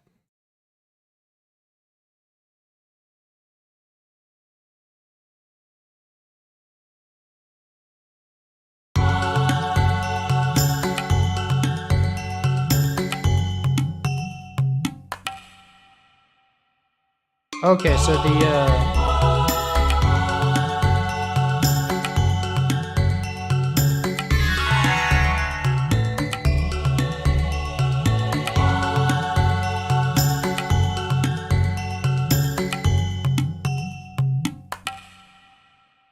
nice.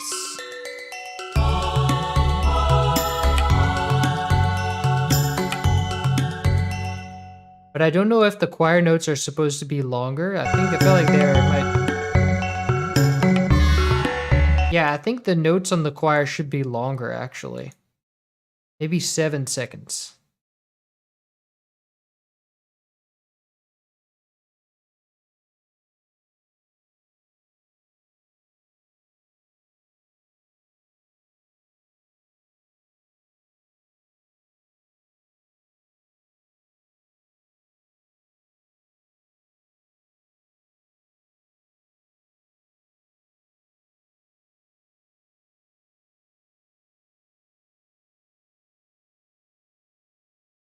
Something like that.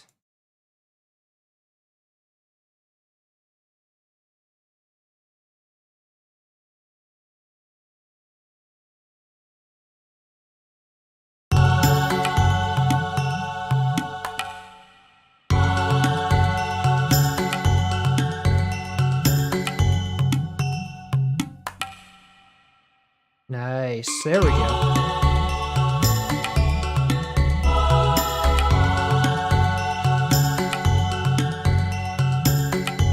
Yep.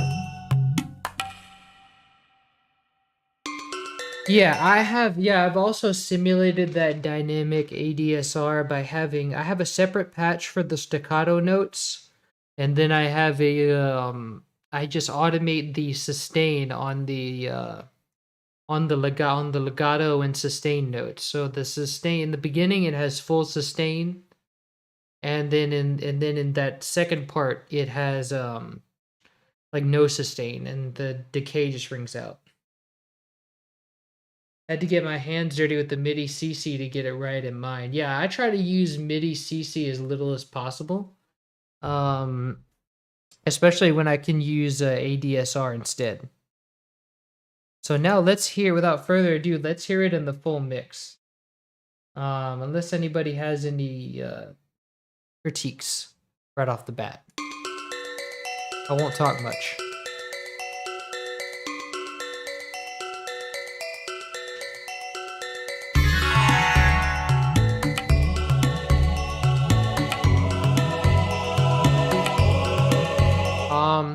Is it just me or does the tambourine have some note delay?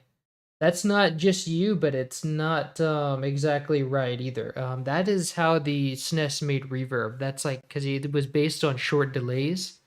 So I'm guarantee you the guy didn't actually want to put a bunch of rapid delays on a tambourine. It's just that's one reason. That's one thing people say about the Cave Dweller concert from Donkey Kong Country. It's got a bunch of rapid delays, but it's supposed to be reverb. So I just added reverb. It's very smooth and it doesn't give you that rough delay sound. So it's gonna sound different, but that's the way I believe it should be.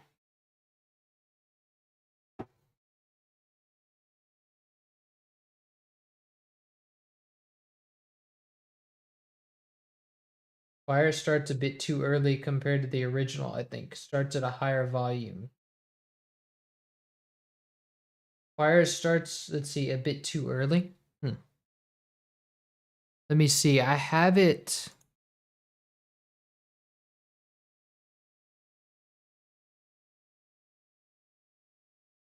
I have it starting right here. No, that's exactly when it should start, is like right after the sitar. So you have the sitar, and then you have the choir.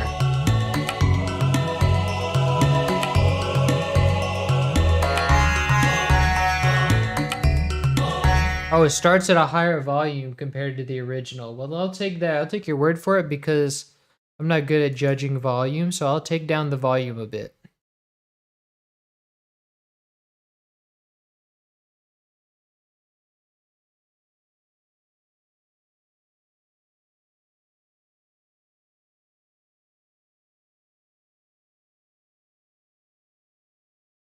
We originally had it down here, I think.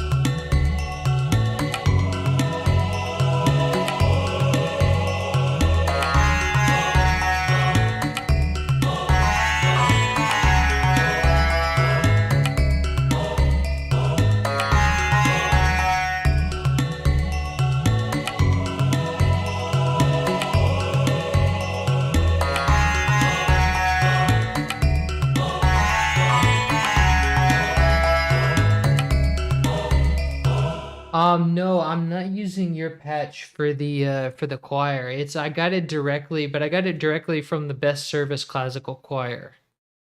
So it should be the same thing. I think I changed the starting of the tambourine. Oh, you mean the for the tambourine? A bit later to remove that bit of silence before it. Oh, okay. Yeah, that might be a good idea. I'll check and see if it has, let's see what kind of...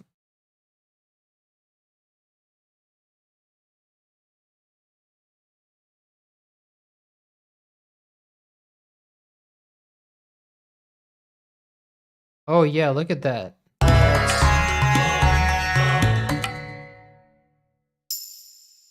Wait, that's not the sample. There it is. It's these two. Wow, yeah, it does have some silence at the start.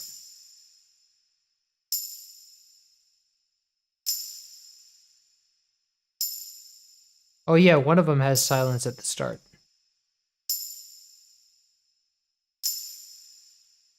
Nice.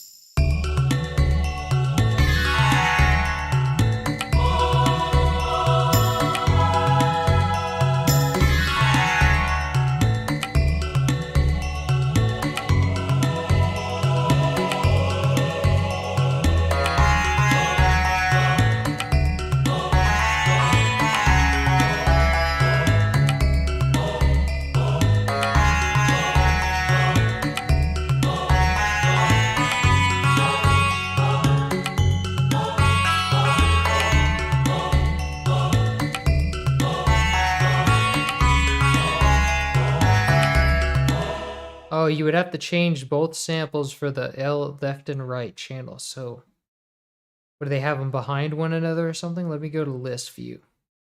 Ah, yes.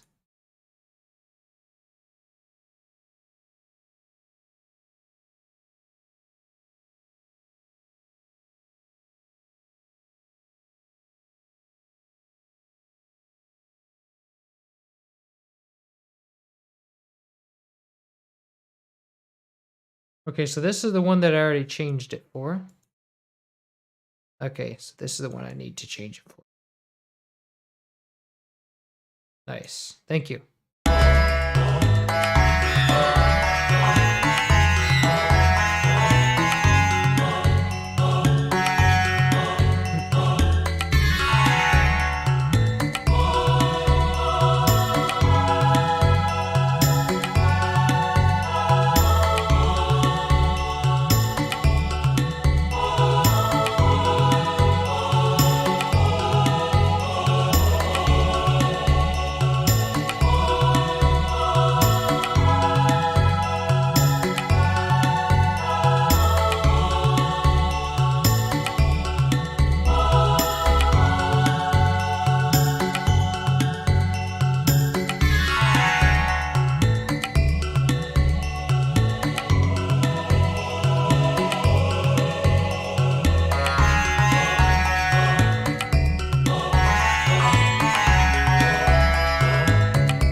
Yeah, the sitar, the lower note of the sitar is a different sample, but it is the original patch. So I think it sounds great. I think it sounds a little bit different, but it's objectively, I think it sounds good.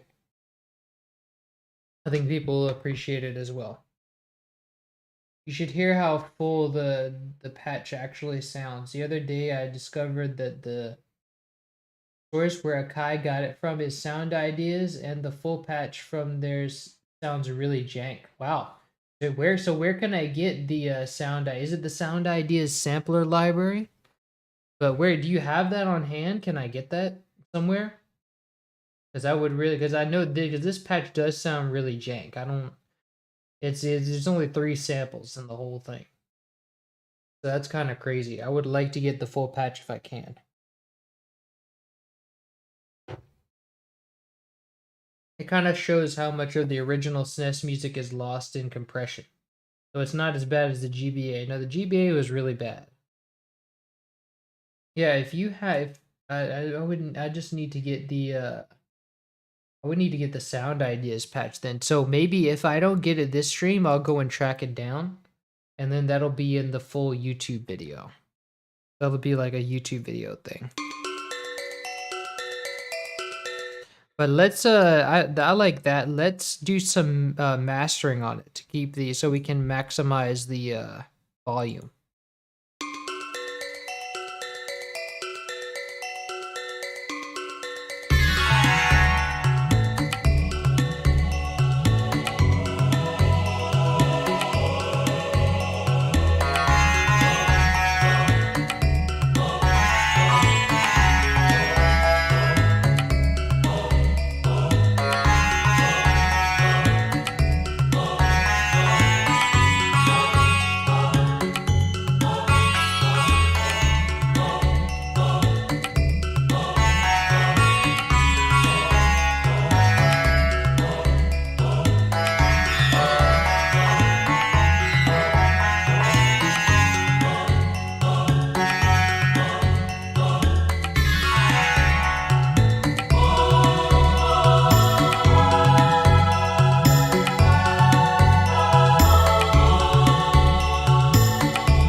Nice.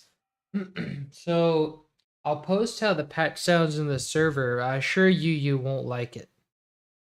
Okay. In the server, like in my server, or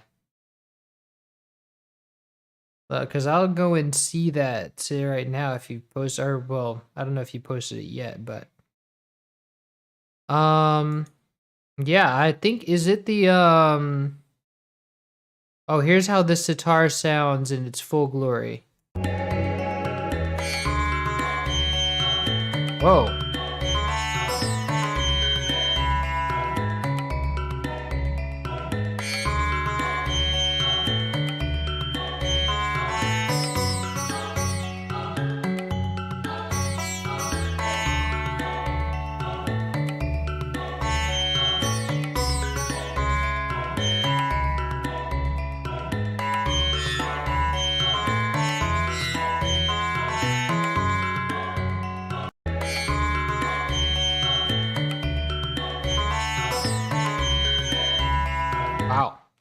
Yeah, that's yeah, let's stick with the Kai. There's that one actually wouldn't be too bad if it wasn't for that ring, that feedbacky one. The one with the ring in it is really weird. But they actually have. I was trying to listen to see if maybe the samples that Akai did use, like that one sample, was higher quality than the one in Akai. But I can't tell. I think it was just. I don't know if it was a high. It sounds like it might be a higher sample rate.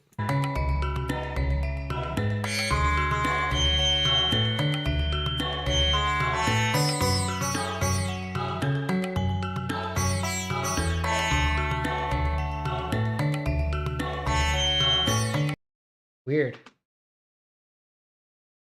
Looks like someone who needs to oil their hinges. Yeah, that doesn't sound very good at all. Yeah, there's a resonant frequency in there, feedback. Yeah. That sample is is actually higher quality in stereo too. Okay, can I have that sample because I definitely like higher quality in stereo, as high quality as possible. Because I would actually use that sample instead, and because most of what it uses is just that sample anyway. So I would just take that sample and use that, to be honest. Can you nice. Can you post that in the chat, because I would definitely use that.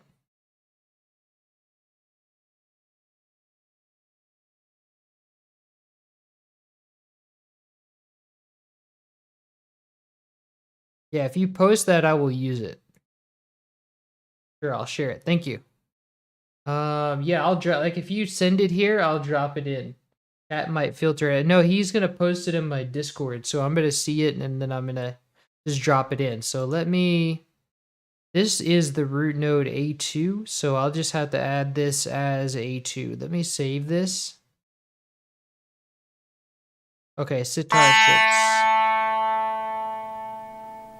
Oh yeah, that is higher quality and stereo. Thank you.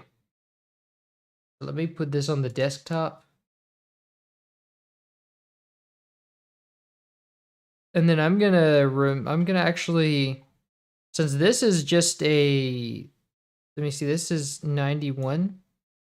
Oh, this is actually the sweep. So I can just put this in the sampler, really. Let me remove this instrument and then go to the sitar and let me drop that under it.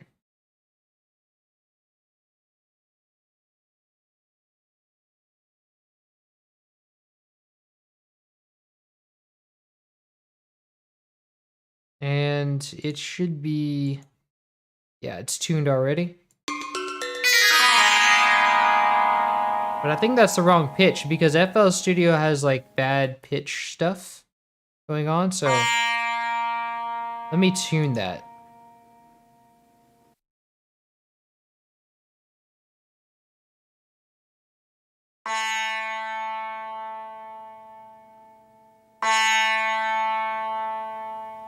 It's actually pretty solidly A.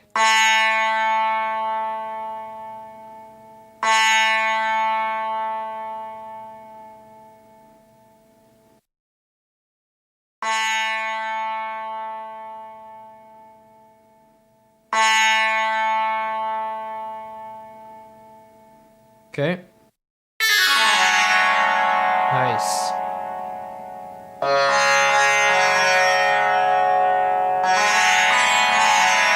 Okay, that's just too much release. So if I go to that and then I'm gonna do like halfway on the release.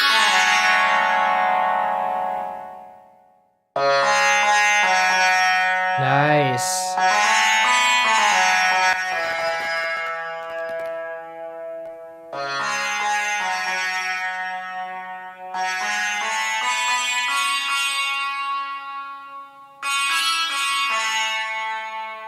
Let me actually do a little bit of decay on that.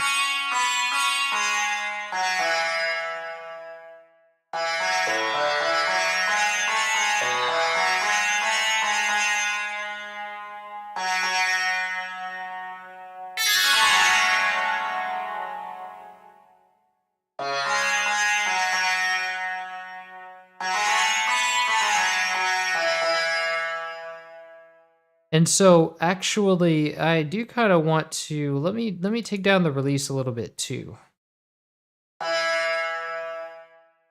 So root node is A. Okay, and this sample at least. Sample's killer, thanks. Yeah, I might be hitting the saturator too hard, and also I do now want even more exciter for this.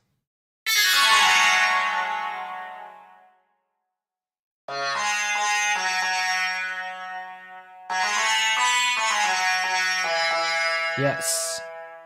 That's better. I also want to boost the fundamental.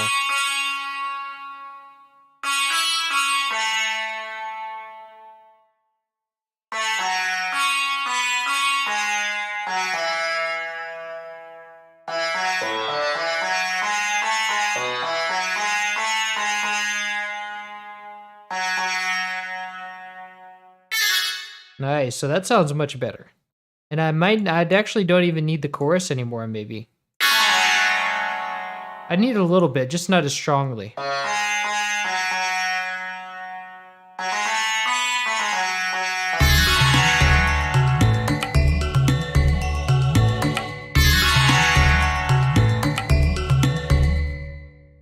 I kind of still need a little bit of Maximus just to stop that middle from overloading.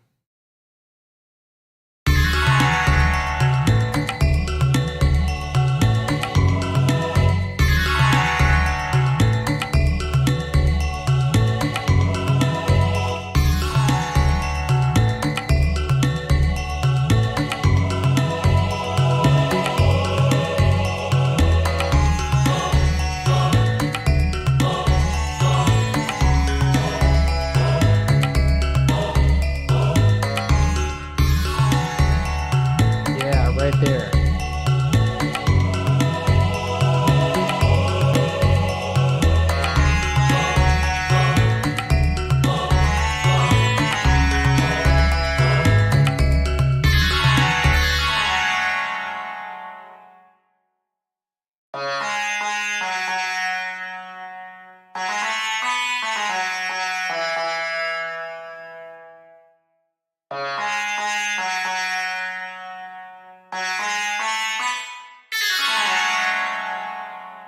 Nice.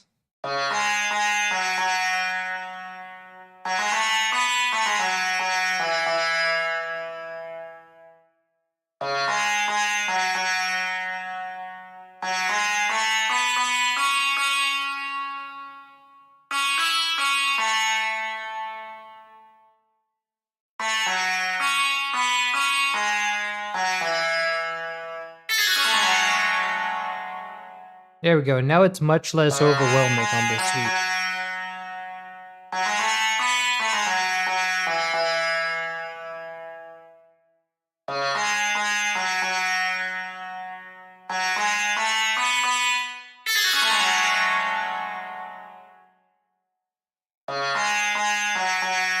Nice.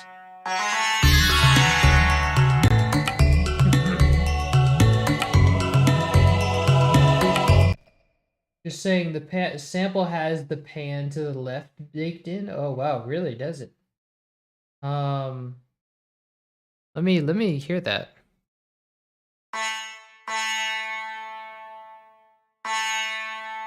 Oh yeah, that's right. It does.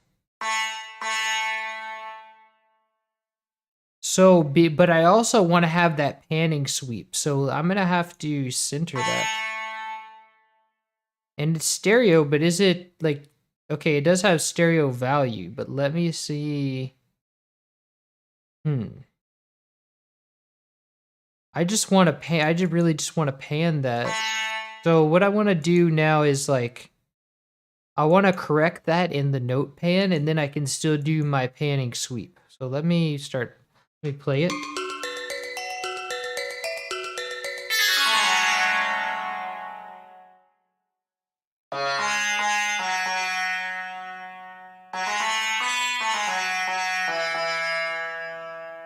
There we go.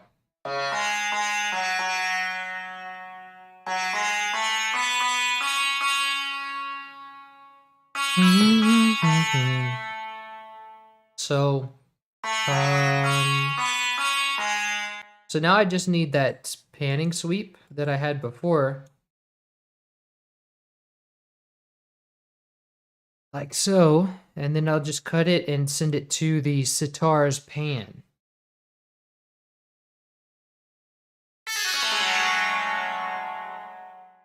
Nice.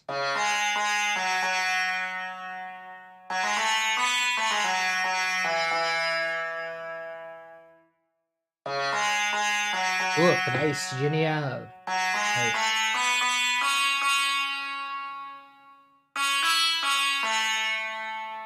Let's see, I can't tell if the sitar's decay is meant to end harder in the original or SNESpression. It would not be SNESpression because the composers had full control over how long a sample took to decay. Let me see.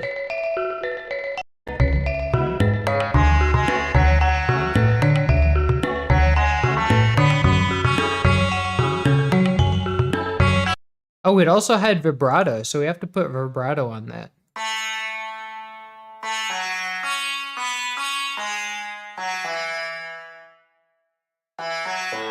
Yes.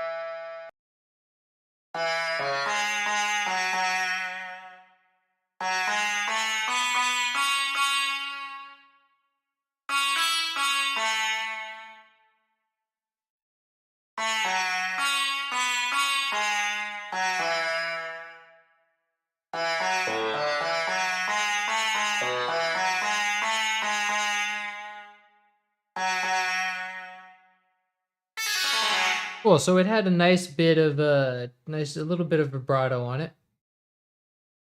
So that's good. Now let's hear the full thing. No talking.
Nice. I think the only thing I want to do is when the choir comes around, not necessarily, I don't think I want to raise the volume that much.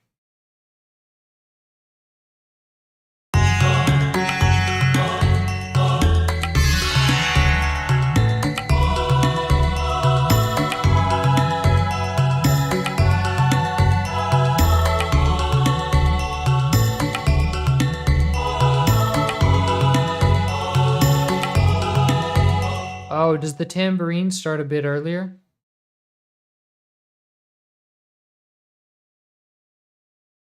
Yes.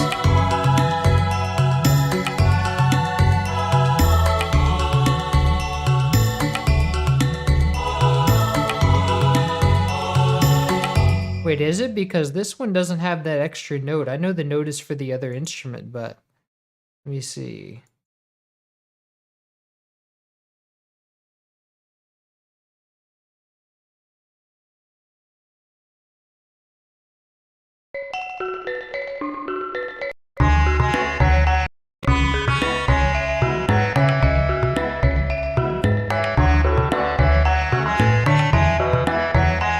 Oh, did I remember? Oh, this is a choir part.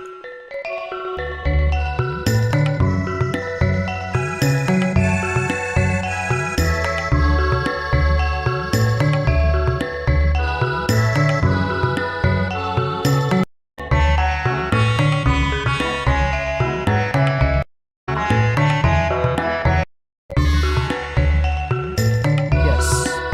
Okay, yeah, you're right. It did start that part. Okay, so that sounds good. Let me play it one more time.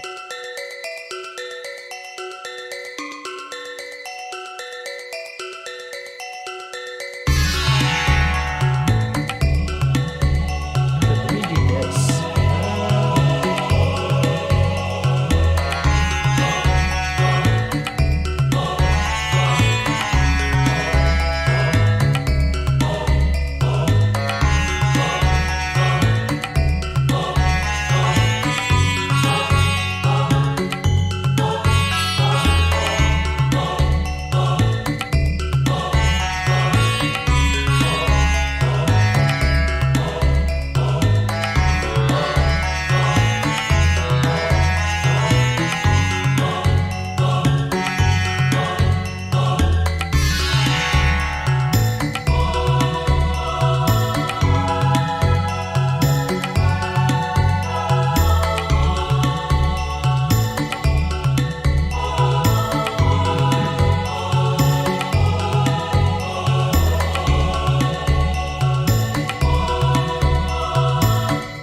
At the start of that part, Banya does seem prominent.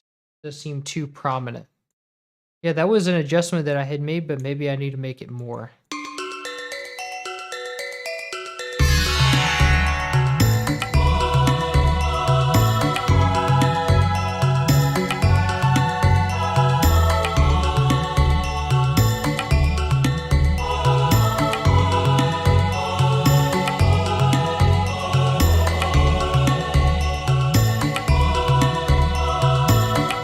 Let me hear that part in the original too.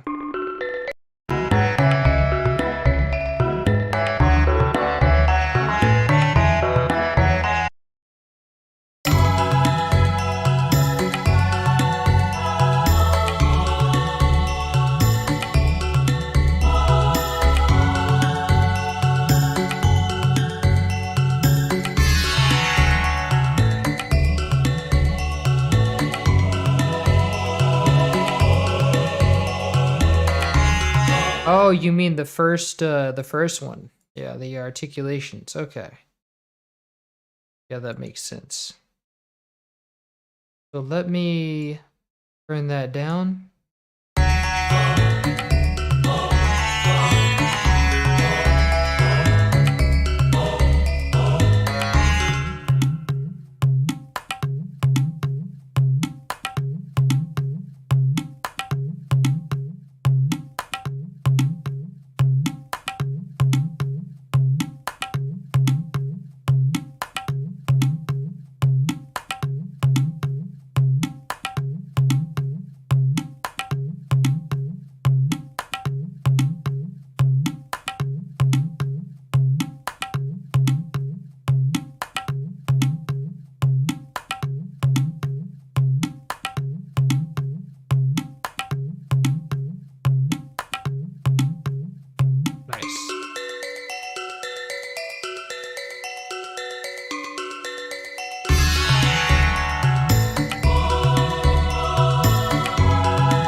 Nice. Okay. I'm glad you're doing a Chrono Trigger. Thank you. Yeah. It was It was a commission from Matthew. Matthew Valente commissioned me to restore this. Okay, so I think that about does it. I think this will be sorry, whenever yeah, that's a good pun. So I think we'll call it here. This sounds pretty much perfect. So I'm going to well tomorrow because I'm beat today. But tomorrow I'm gonna go and record the footage, and I think I still have the same like my same like save file that I downloaded for Chrono Trigger, and it plays in the same area as Shala's theme. So it should be relatively easy to go get that footage and then just upload the YouTube video. So that'll be tomorrow. And then we'll also stream I want to get to the streaming A Link to the Past with restored music because I haven't done that yet. So I'm going to go and tomorrow we'll beta test A Link to the Past with restored music. And then if all goes well, we'll put it out to the masses. Hopefully I'll send a link, but hopefully it'll be on Zeldix before too long. I don't know how how that update works.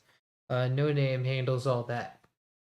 All right, so thank you everybody for participating and for helping out. You guys, Matthew and Joaquin, I'll credit you in the descriptions for helping out with the mix because you helped a lot with this, from providing samples to actually offering advice on things that I would not have thought of. So I'll credit you guys in the description. And then, yeah, this will be on the Discord. I'm going to make an MP3 of this while I spew out, stuff. So I'm going to go ahead and render this MP3 and then I'll drag it onto the Discord when it's done. So yeah, we'll stream A Link to the Past with restored music tomorrow, the game.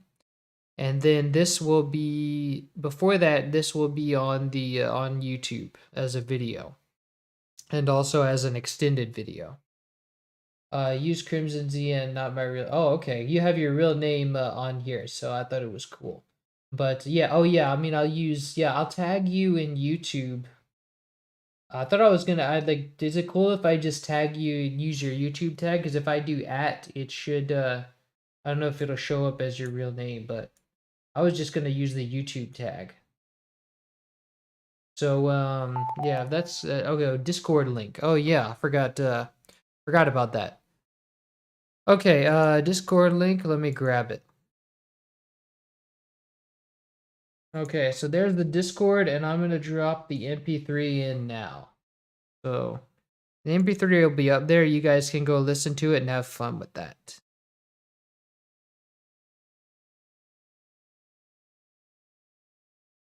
Okay, and there it is. All right, you guys have fun with that. Let me know if anything jumps out at you, and I will see you guys tomorrow. Thank you all for coming, man. This is a great wild ride. Thank you Matthew for commissioning this restoration, and I will see you guys tomorrow.